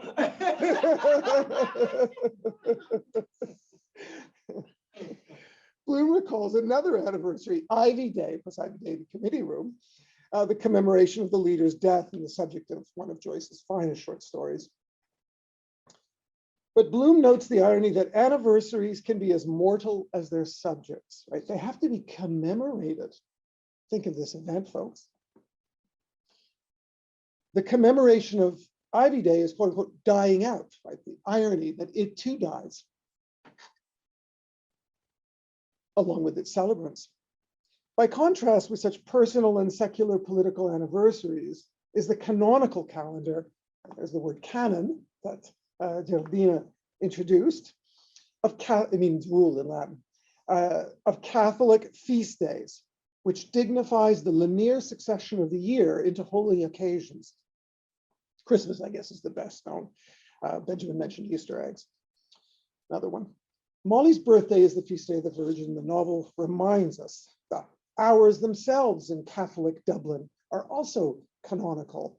Father Conmee realizes that he has been delayed in reading nuns from his breviary because he was too busy in the morning. The month, meanwhile, is at once an historically determined chronometrical abstraction. It's also a terrestrial cycle, visibly cast across the clock face of the moon, which lends its name to our word month, monat. And as well, it's a physiological rhythm. In Penelope, Molly tells her monologue, subspecie eternitatis, right? It's a kind of eternal speech outside of time. It was Benjamin who talked about the eternal present, Blake's expression. Oh no, it was Miles who mentioned that. An eternal present free from the chronometric norms of a patriarchal order that Molly scorns. She doesn't wear a watch. And I'm only doing it because otherwise I'd blather for 3 hours. Well, I will anyway. In the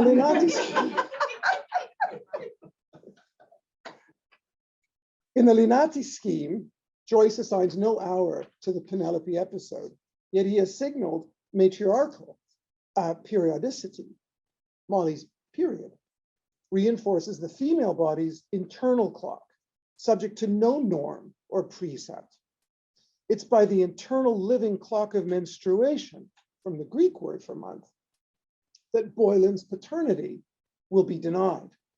Molly's unruly menses rules him out, foils the sperm that is tracked so assiduously to conception in the Oxen of the Sun episode.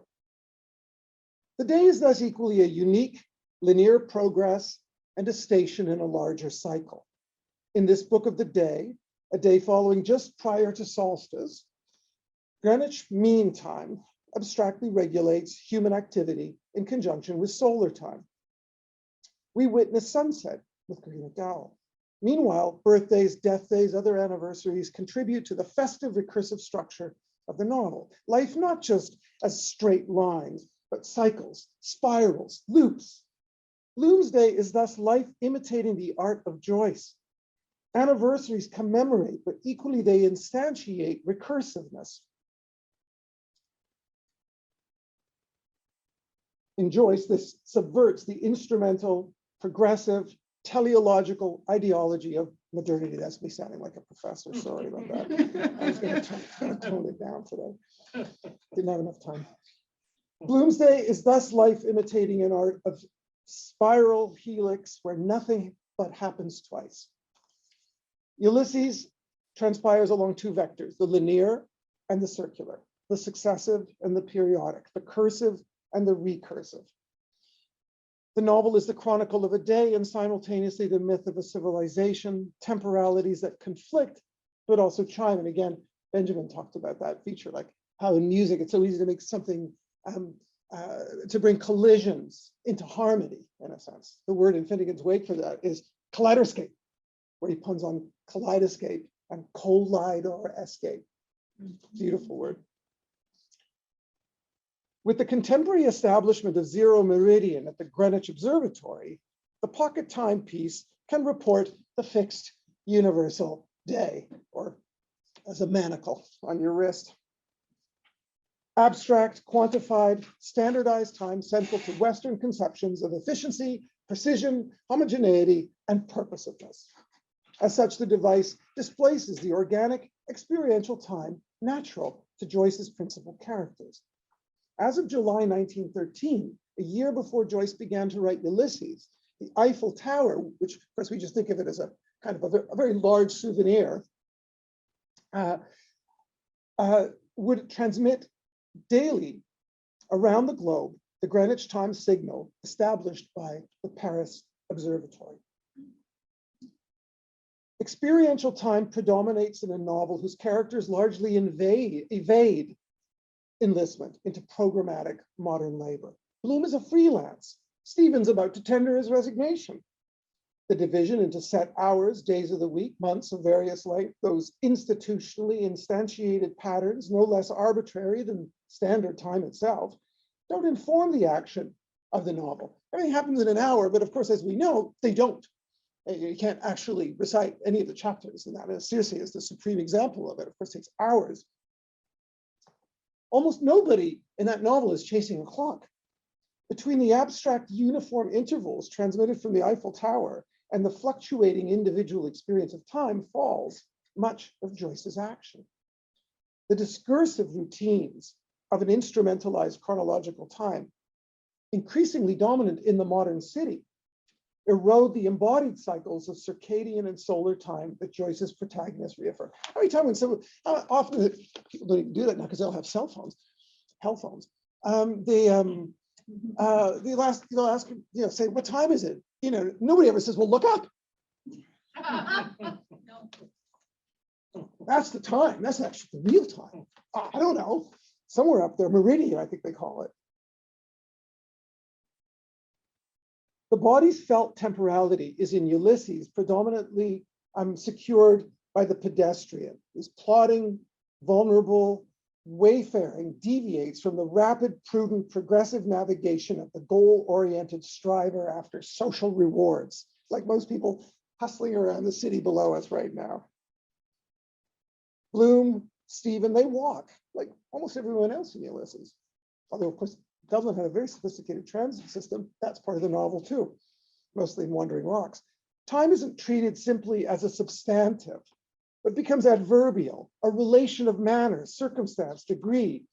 Abstract temporal pace and socially dictated divisions of time cede to tangible bipedal pace, the time of the body in motion among other bodies. Among the few emancipatory gestures in Ulysses is errancy itself. Life as a meshwork of ways rather than network of stations. I've got to be here at 1 o'clock. I've got to be here at 2 o'clock. Be here at 3 o'clock. Meanwhile, your entire life is happening right in those intervals between those junctures. Paths, not destinations. Comings and goings as the ineradicable fact of life. By this logic, time is pace, season, orbit, coincidence and movement of human and terrestrial body. One reason we love music so much is because you forget the time when you listen to it. The day is purposive. Bloom canvasses an advertisement. Molly hosts an assignation. Stephen teaches a school. The myth, meanwhile, is reiterative. Bloom escapes a cyclops. Molly bewitches as a calypso. Stephen repeats the filial quest of Telemachus. The day is a novelty, a one-off, a beguiling singularity of happenstance and intent. What you plan to do and what was done to you. The myth, meanwhile, is old news, a retread, a twice-told tale. The day lives in hours, and with a few artful distortions, Joyce proceeds by Greenwich Mean Time.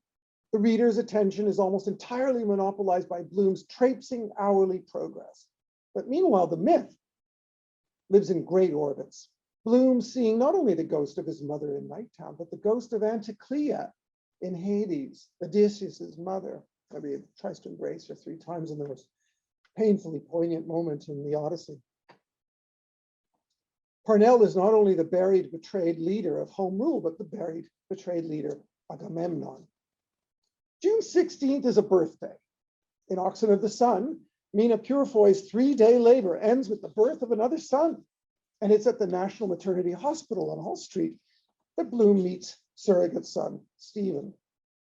Hearing of her labor a couple of hours after attending the funeral of Patty Dignam, Lugubrious Bloom dismisses, quote, useless words. Things go on the same day after day. Patty carted off. Mina Purefoy, swollen belly on a bed, groaning to have a child tugged out of her. Sorry, Aaron. Spoiler alert.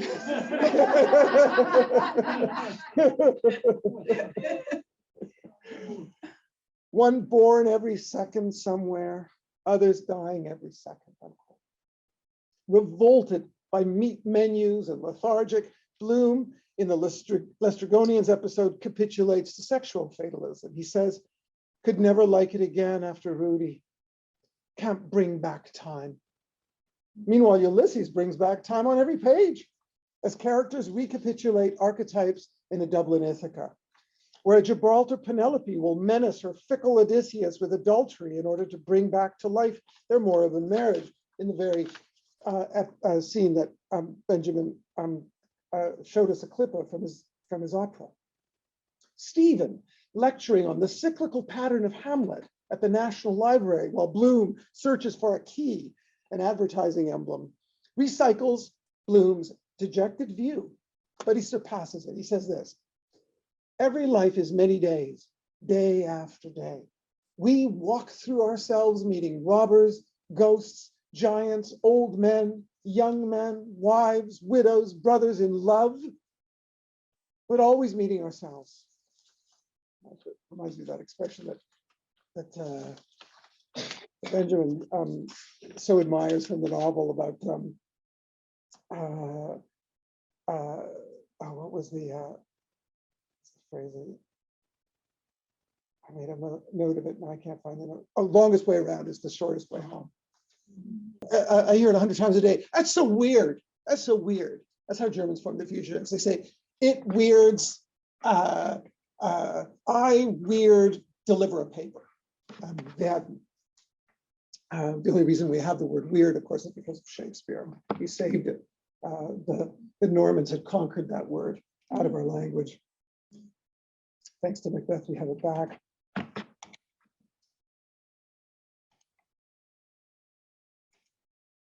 This avowal of I will then, this third yes, affirms both the past, present, and future, a consent in a timeless insistence. Regress to an Edenic idyll fuses with progress. A remembered avowal becomes a present avowal. I will. And this avowal dissolves into a kind of a congress in the literal sense of a shared passage or encounter, of sexual congress too, and as a figure for concord and harmony. Not a goal-oriented activity, finally, but present plenitude without reference to past or future. It's great. Now I know what must have been like to be like Jimi Hendrix, right? You know, with the roadies running out on the stage. And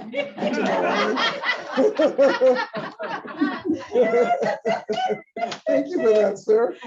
You feel like a celebrity. I know, it's great. I owe this. I owe this to you, Edmund.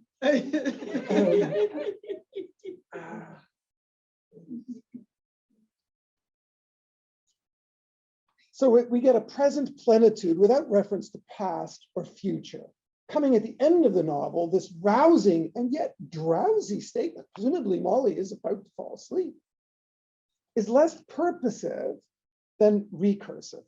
Not the culmination of a linear thought, but the rehearsal of a spiraling scenario, a reiteration as much as an iteration, giving Ulysses some of the energy of there's another musical term that hasn't, I don't know if it's come up yet, a Baroque Rondo, right? From my word for to circle back around, I mean, a musical round. Of course, it's a canon, in fact. I think you did use the word, it's just that there's another word for it too.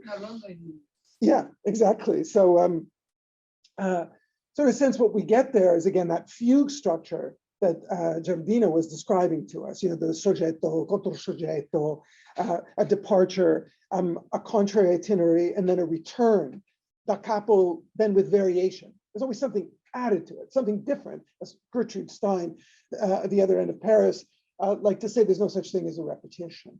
As soon as you repeat something, it only works because it's happened before.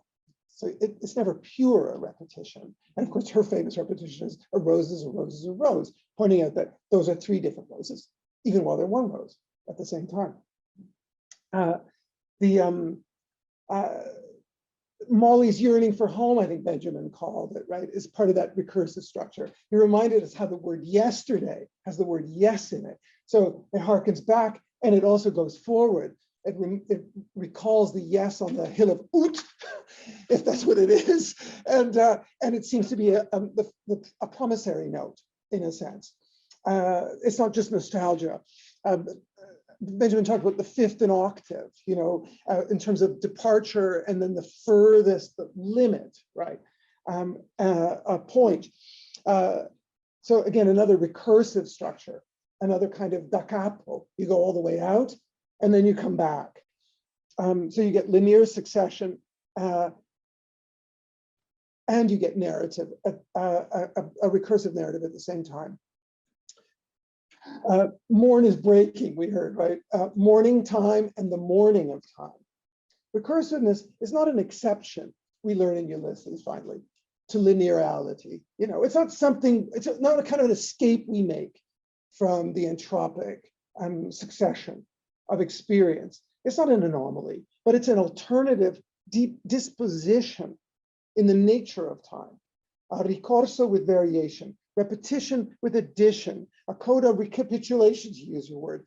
Every day is a Bloomsday. I'll leave it there.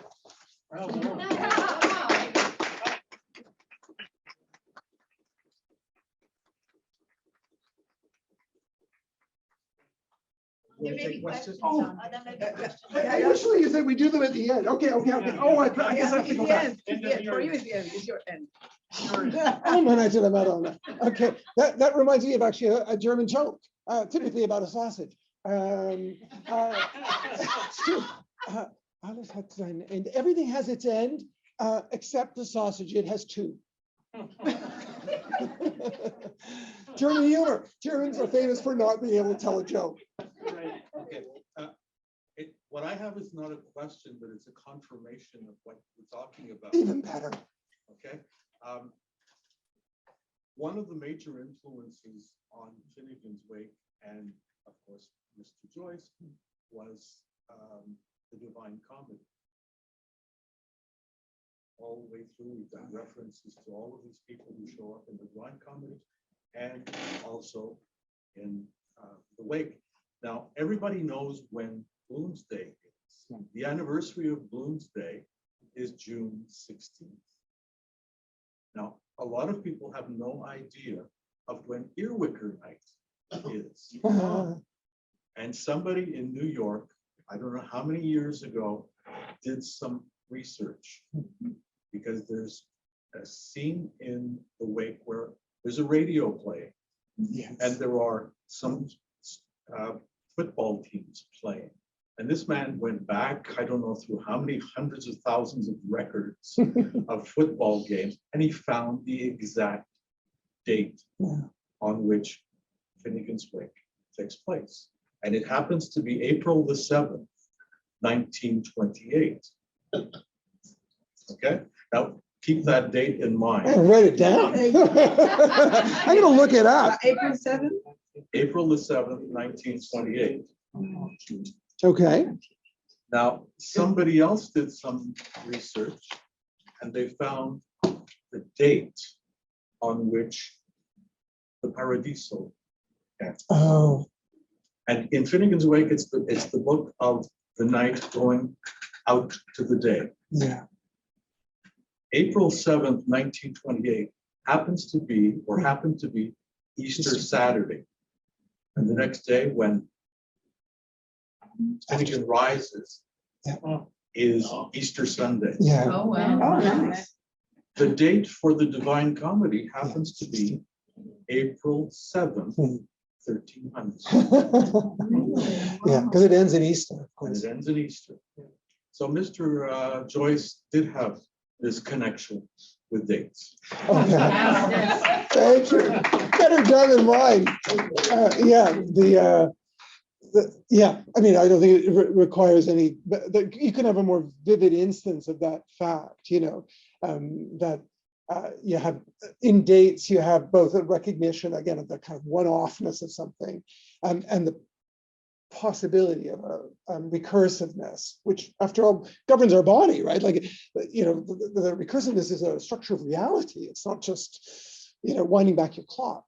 And a lot of our culture, customs, practices are attempts to recognize that fact, because we're so ends oriented. We're always, you know, slightly ahead of ourselves in the future. Again, think about, you know, pregnancy, you know, in German, you say pregnancy, the kind of euphemism for it is in der guten Hoffnung, of good hope, you know. So everything is like the future. Everything's kind of, we're so used to pitching it that way. Probably, you know, you're already thinking about next year's Bloomsday, you know, because you can hardly occupy the moment. You mentioned the 11, the number 11. The importance or seeming of importance. Certainly in Ulysses, you have Rudy's 11 days. So some of them was 11 years. I can't remember all of the numbers that are related. Yeah, Hamnet, right? We were talking about that before. Shakespeare's son. All kinds of stuff. So he really is kind of, is we're obsessed, correct? For doing and this kind of stuff, these numbers. I mean, he was obsessed about his birthday. That's clear. But in Circe, there's a place where Bloom and Stephen are comparing their ages. Yeah. When he was 22, I was this age. Now I'm 22, and 22 happens to be 2 times 11. Yeah. For the two of them. Oh, you guys are as fanatical as but it's clear. I mean, the Dante, of course, as in your example demonstrates, was exceptionally motivated by number. Of course, there's 33 cantos in each of the 3 parts of the comedy. It wasn't actually called the Divine Comedy. Divine is what Italian, it's an epithet attached to things that you like. Like saying, you know, the Divine Maria Callas, right? Like the Vina, we think, oh, it's because it's a spiritual comedy, but no, he just called it the comedy. But you know, it's 33 in all, so you know, 99. So the sense again is that's going to start again at 100.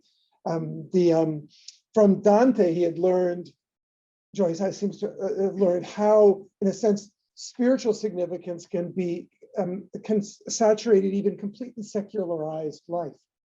You know, how we have our own symbolism and our own superstitions is the negative word for it, but really means our sense of this, the psychological character of experience, the phenomenological reality of our experience, but really depends on these things. You know, you miss an anniversary, you don't want to do that, right?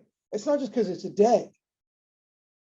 You can say, oh, I just, you know, I was distracted, but I had to give a, you know, absolutely brilliant spine-tingling presentation on Joyce. I had a crowd of it, you know, in my clutches.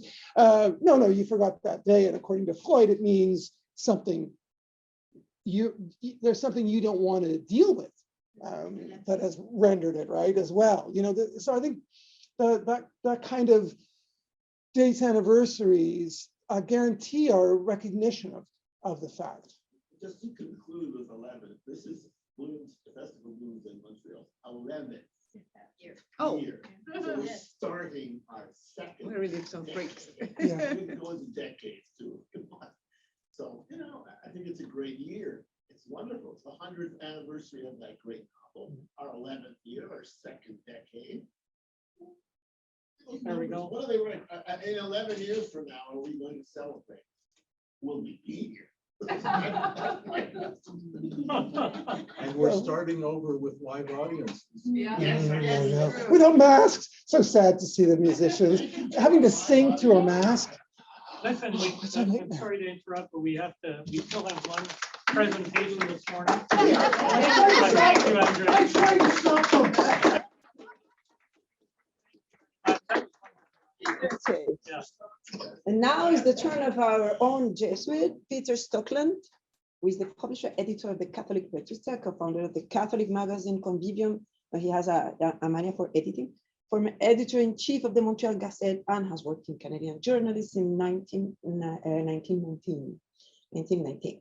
So his presentation that is called Allude to Me as a Jesuit, James Joyce's Catholic Crossroads, I think is like, how much of a Catholic was Joyce? Because so only a Catholic can make so much fun, I guess, of Catholic religion.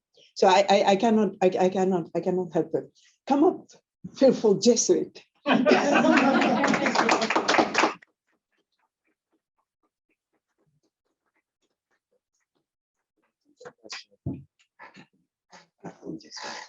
Just in keeping with the theme of the morning, which has been really so fascinating, there was a book, I don't know if any of you know it, but it came out years ago called Why Catholics Can't Sing.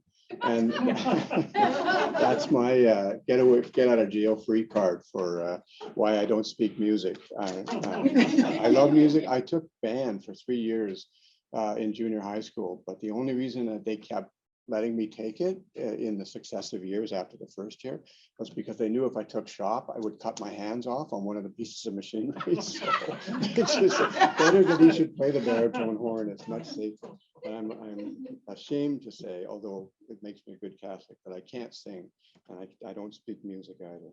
And why Catholics can't be carpenters. I mean, this is shocking. Jesus.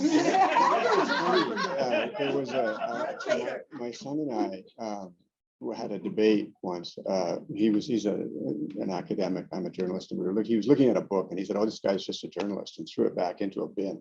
And I said, "Excuse me?" Well, and he said, "Well, he didn't have any credentials," and I was a good academic. And I said, "Well, what difference does it make if he's telling the truth? What difference does his credentials make? If we went outside this bookstore and there was a guy with his pants around his ankles looking up at the sky who said the sky is blue, he's actually telling the truth."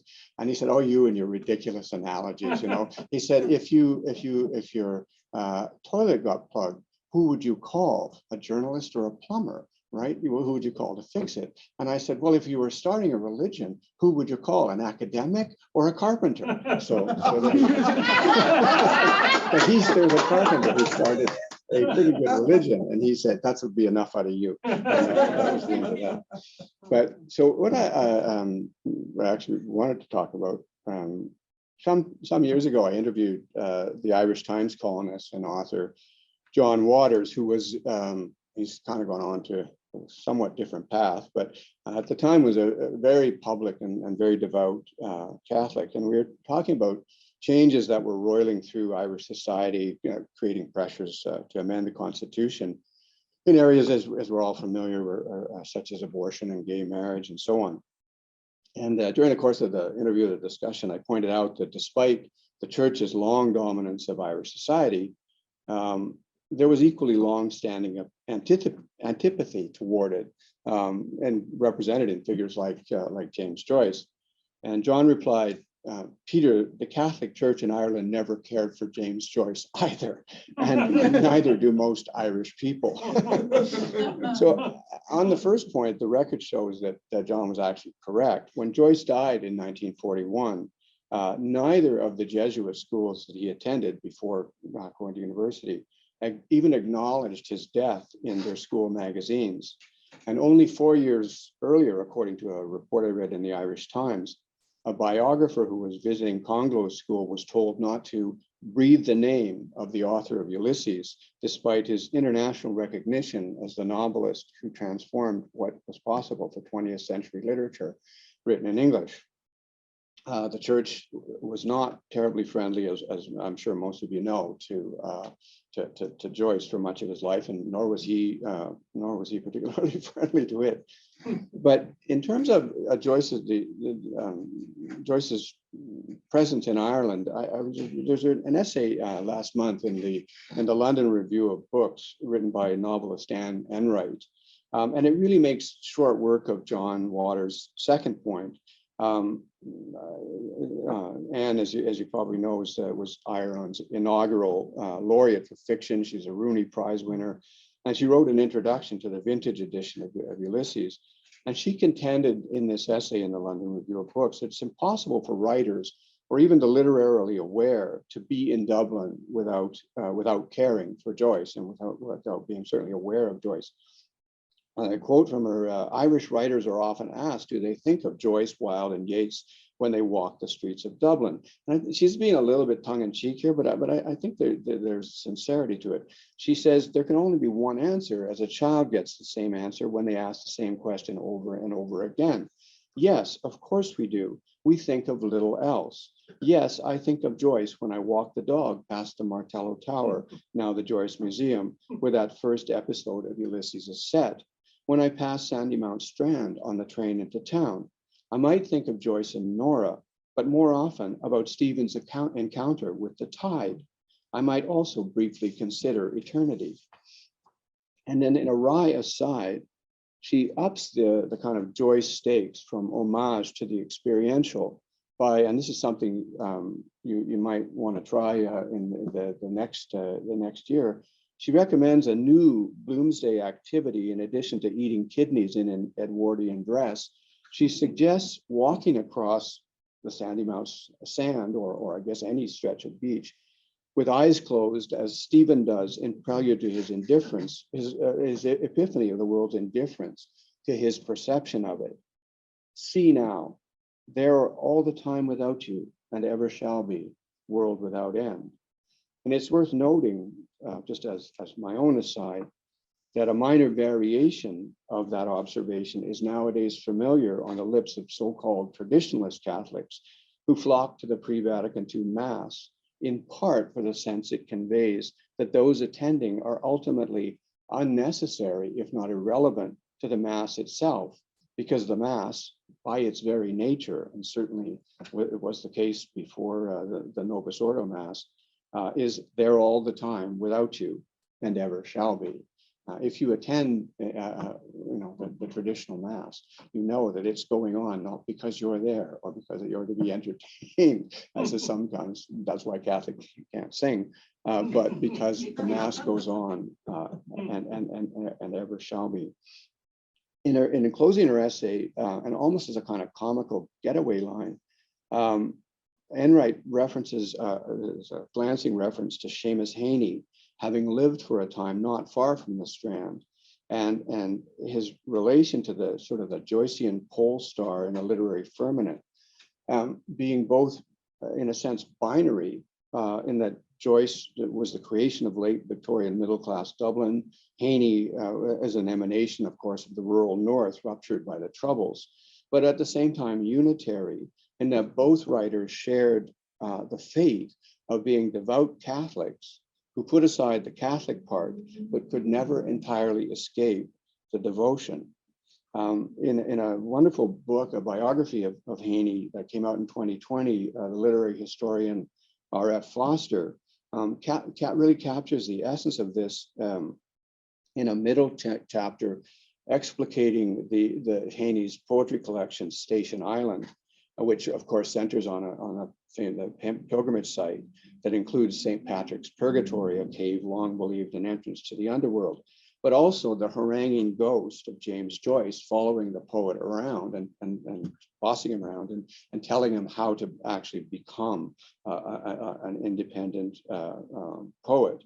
And it's interesting that Foster in the chapter begins the inquiry into the title poem of Station Island by citing a 1978 essay by Heaney on how Holy Mother Church remains with her children long after they come to believe, they've ceased to believe. And there's a quote from Heaney: if you have ever blessed yourself in a city bus, or more piercingly, not blessed yourself for fear of being noticed, if you've seen your undergraduate's friend's eyes dilate as he scanned the Sacred Heart lamp and the view of the Lord's grotto on the wall of your parents' home, you will know that even the intellectual figure skating of a Jacques Maritain, however exhilarating, is inadequate to illuminate for you the relationship between your imaginative processes and your religious background. To me, that's a long form variation of Joyce's own pithy summary of the relationship between his processes, his imaginative processes, and his religious background, which is, I'm sure we're all familiar. He famously told a friend, "You allude to me as a Catholic. For the sake of precision and to get the contour on me, you ought to allude to me as a Jesuit." Even for a mirror reflecting ironist like Joyce, it seems a deliberately and almost impossibly inscrutable remark. If Jesuits are, if I can put it this way, the host species, isn't the kingdom itself Catholic? So where, pray tell, does the Jesuit end and the Catholic resume? Or, if in typical Joycean fashion, vice versa?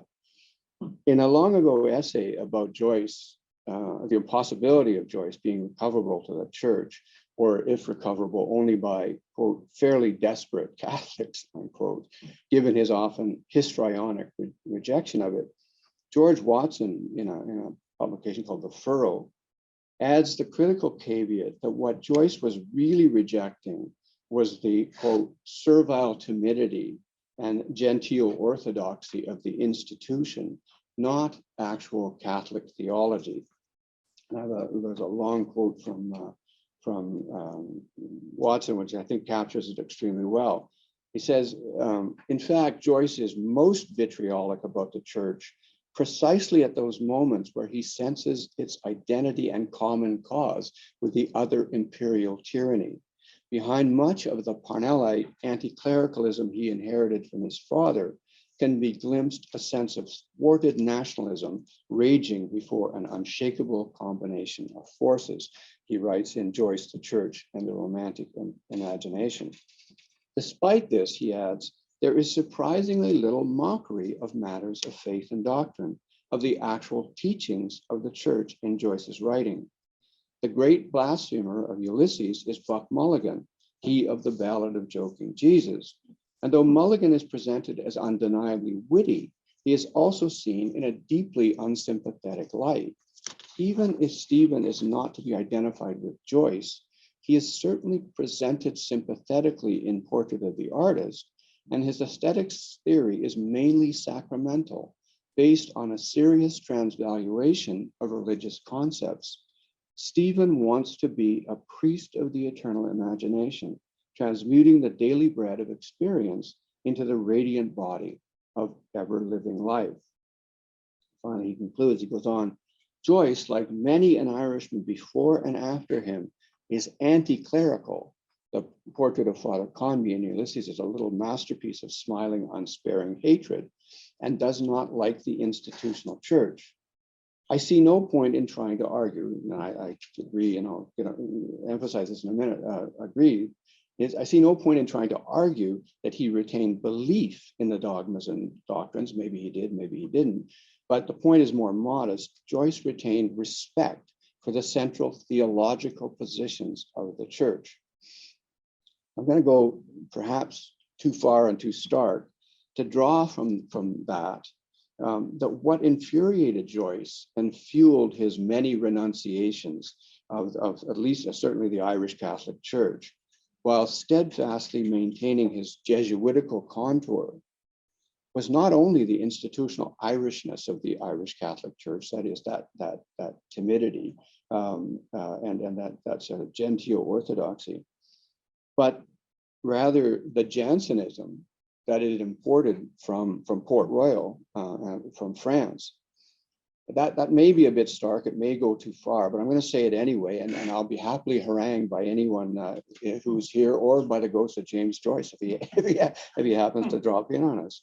But I want to go even a little bit further and walk across with the sand with my eyes closed to offer up the prospect that Joyce, who of course, as we all know, was educated by Jesuits from age 6 to 20, can be seen not just as the contour of a Jesuit, but as a writer for whom Ignatian spirituality was deeply fused into what Seamus Heaney called the relationship between imaginative processes and religious formation.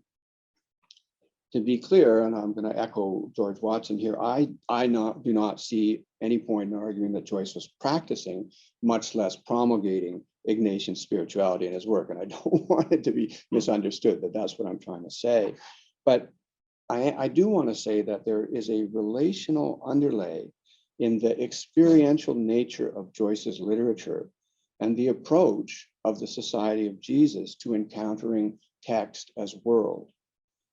A foundation of Ignatian spirituality, after all, is an approach to Lectio Divina, divine reading, in which the reader is instructed and asked not just to read or meditate upon a biblical or gospel text for inspiration, for comfort, for meaning, but rather to enter imaginatively into the passage for a specific time, a half an hour, 20 minutes, so that he or she becomes an active participant in the moment on the page, actually encounters, engages, becomes part of not just the scene, but what's actually taking place, and is then asked to journal or in some form record for later reflection what that experience was like.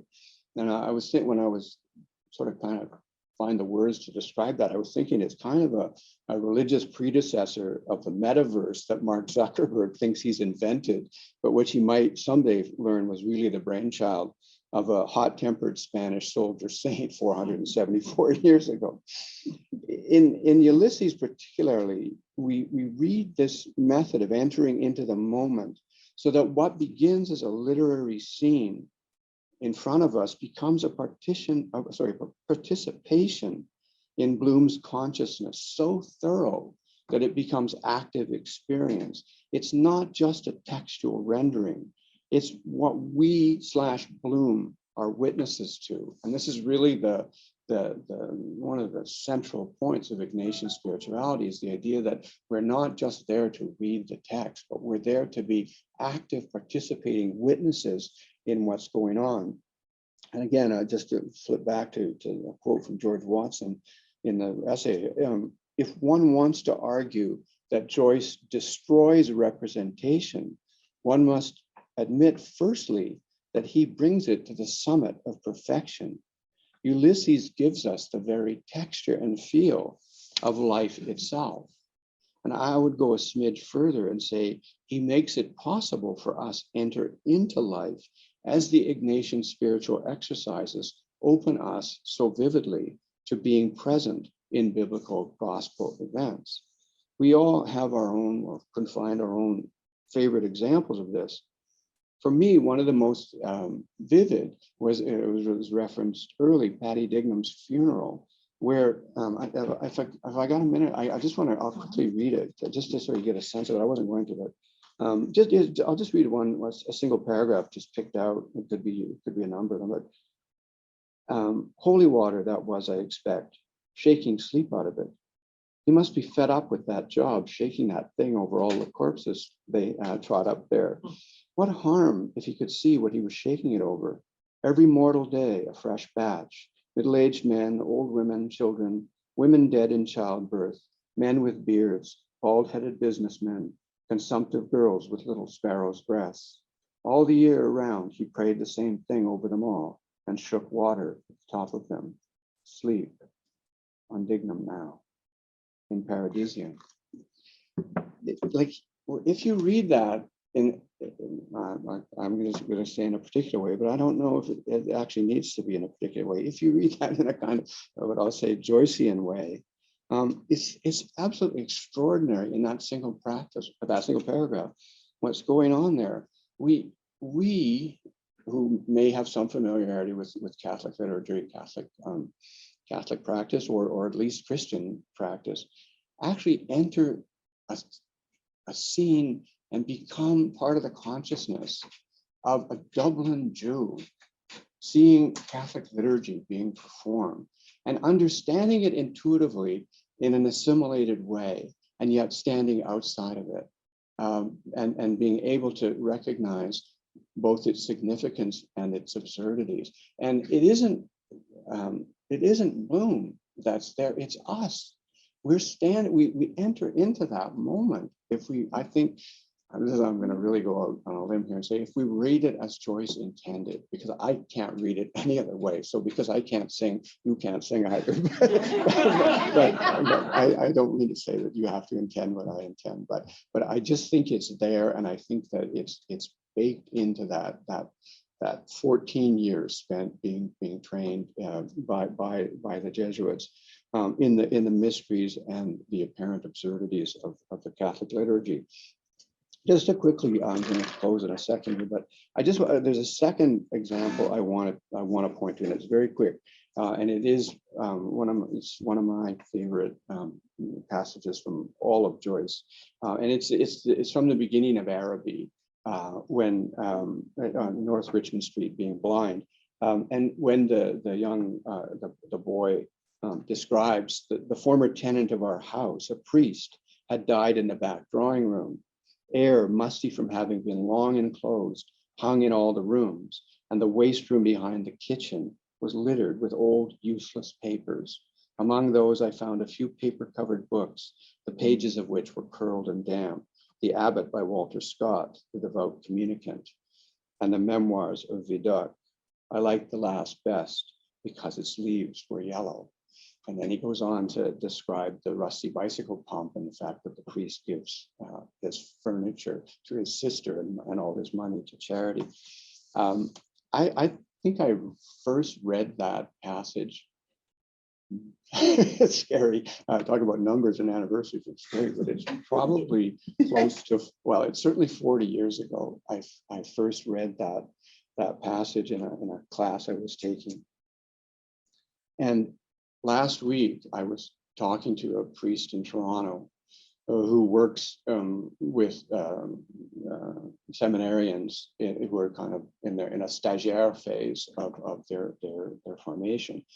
And they work alongside the clergy, and they do it. And he said, it's a really important thing because it's where they learn about the boredom and the tediousness and the loneliness of the job as they discern their vocation. And my mind immediately went back to the priest on blind North Richmond Street and the air hanging in those rooms and the yellow pages. 40, like, you know, I'm going to read that story on a regular basis, but it immediately went back to that first time I entered into that particular scene. That's how, using that as an example of how that sense of entering in is so important, so redolent, so foundational to what to what I think Joyce is doing.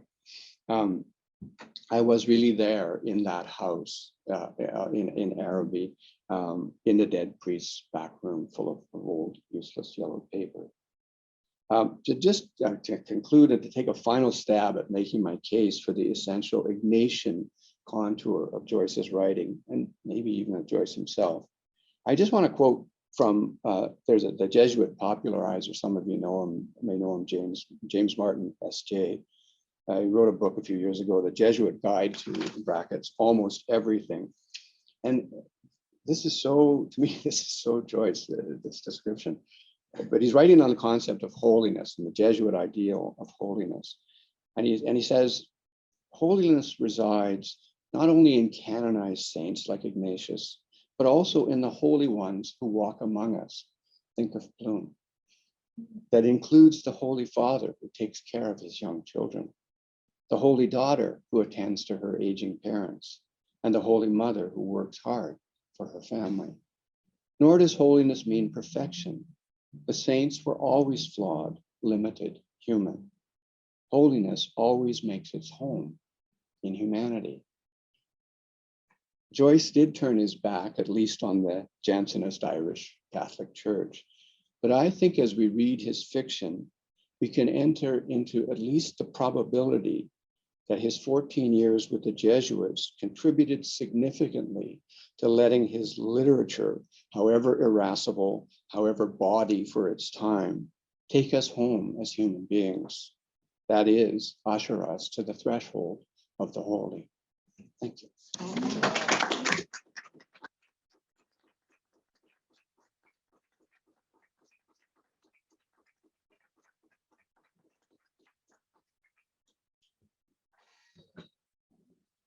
I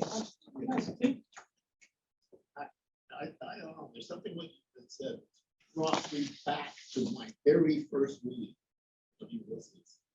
The idea of, and I think you put the nail on the head. 80s, the idea, I got this idea that Joyce sort of was aloof from it. Yet you were right there as you walk the streets, as you look through his eyes at the cemetery in Hades. It was sort of there. It took a lot longer to get more detail, read it all over again. But you know, I think you've got a lot of really solid thinking about what made him the great writer he was. His 14 years with the Jesuits certainly helped. He certainly didn't become any kind of ultra religious person, but it was part of his whole education. And I think he drew on that to make us, or the rest of us, understand what was happening in those almost 24 hours on June 1994 and other areas, other places. In some of these short stories, just amazing.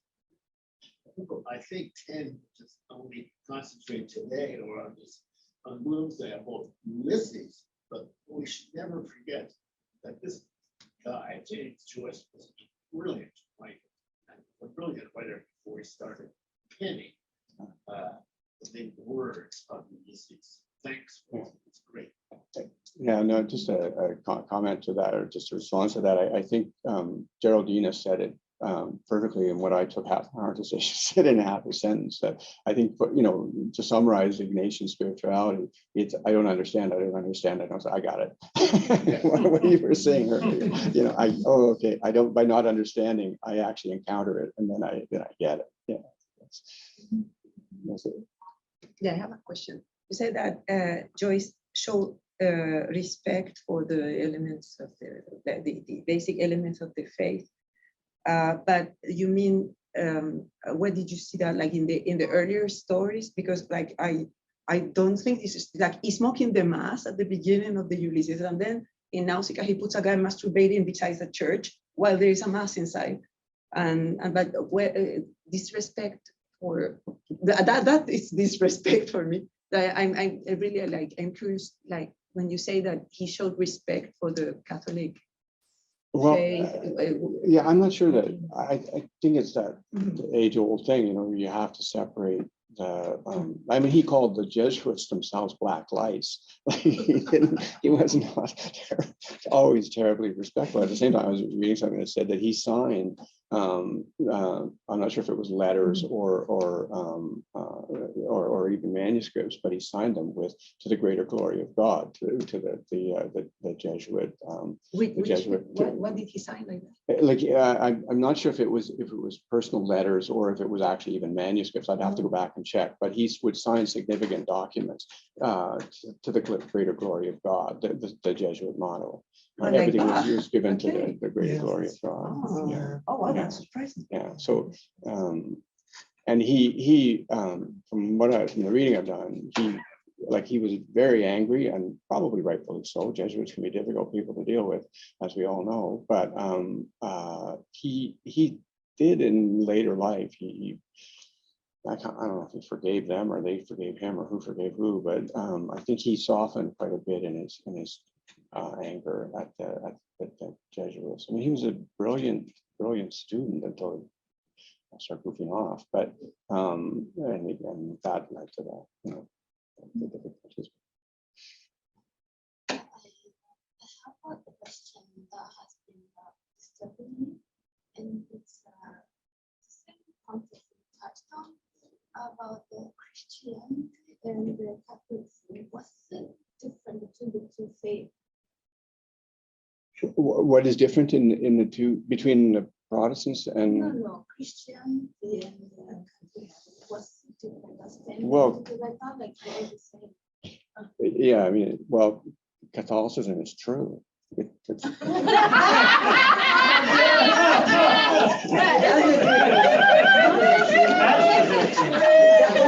the difference. Yes, it's true compared to Christianity. Well, Sorry some for people asking this question. are heretics and some people aren't. Catholics aren't. No, I mean, the rupture in the church, I mean, there was over a number of issues that I don't think we particularly want to go into here, but I mean, the Jansenists were essentially Catholic Protestants, right? They wouldn't acknowledge themselves as Calvinists, but they were basically Calvinists. And I just, the history of it, I remember of it is that essentially there was a Jansenist strain that infiltrated infected, however you want to phrase it, the Irish Catholic Church, and led to that rigid, rule-bound understanding of what the world is. And I think that's, to your point, Jolene, that's one of the things that Joyce certainly kicking against the pricks of, is that sense of, that, as Watson put it, the timidity, but also the sense of life, the encounter with life, being just rigidly rule-bound thing, rather than speaking the languages of all men, bringing all souls to Christ, which of course was the essence of Ignatius and St. Francis of Assisi and so on, going out into the world and bringing the world back into the church and through the Counter-Reformation. But I'm not sure. I don't think I want to take everybody's time here with going through that. There's that great line, like, according to the artist, Stephen, why don't you just become a Protestant? Yeah. Remember? And he said, I've lost my belief. I haven't lost my self-respect. There's this kind of attitude. Yeah. In fact, I said something very similar to a Catholic friend of mine the other day about something, and then I felt bad because it was gossipy and down. But anyway. And even the blasphemies. Can put your like in Oh, I'm sorry. Yeah. Yeah, you're a prisoner. Yeah. You're on the Tonight Show. Yeah. The morning show. But he doesn't have the star. Oh, that's right. Yeah. But even the blasphemy, so on the one hand, it's obviously you understand why, they would not at Clongowes College have commemorated the passing of James Joyce in 1941. But the very structure, even of the blasphemies, depends on the most intimate cultural investment in the rights and rituals and privileges and the expectations of the Catholic Church. So to blaspheme well, you have to be a good Catholic. It's true in a way. Blaspheme properly. Like, I know one person was like, jokingly was saying, "Oh, Joyce will end by being canonized because he was the last truly Catholic writer of Europe." Like, you can't read Joyce without studying Catholicism, or if you're lucky or unlucky, it depends on your attitude. Kevin has a question. Actually, the two things that I'd like to say based on what Geraldina and Andre are talking about. I think the fact that Joyce has certain things happening beside the church is his way of getting back at the institution, not necessarily the faith, but the institution of the church. Okay. Now, the second thing, one of the ways that I sometimes refer to Ulysses, because it is a very political book in the sense that he is kicking against the conservatism of the church and the free state. He wanted people to see what they were like so that they would reform. And I sometimes call it the Epistle of James to the Hibernians, which is a very religious way of saying that he is, in effect, a religious writer, following in a religious path. And I think that line from that I cited from the Watson essay about it being the other imperial tyranny, one from Rome, one from London, I think captures that very, very well. I think we have a question on that. Oh, I'm sorry. Yeah, there's a question from someone online. Her name is Lynn. She asks, fascinating. I was brought up in a fundamentalist Protestant church that believed every word of the Bible is true. We read scripture like Joyce and read Joyce. I guess it's a comment. Very good comment. Jesuit. Joyce it is. Joyce it is. Well, listen, thank you very much, Peter. Thanks, everybody.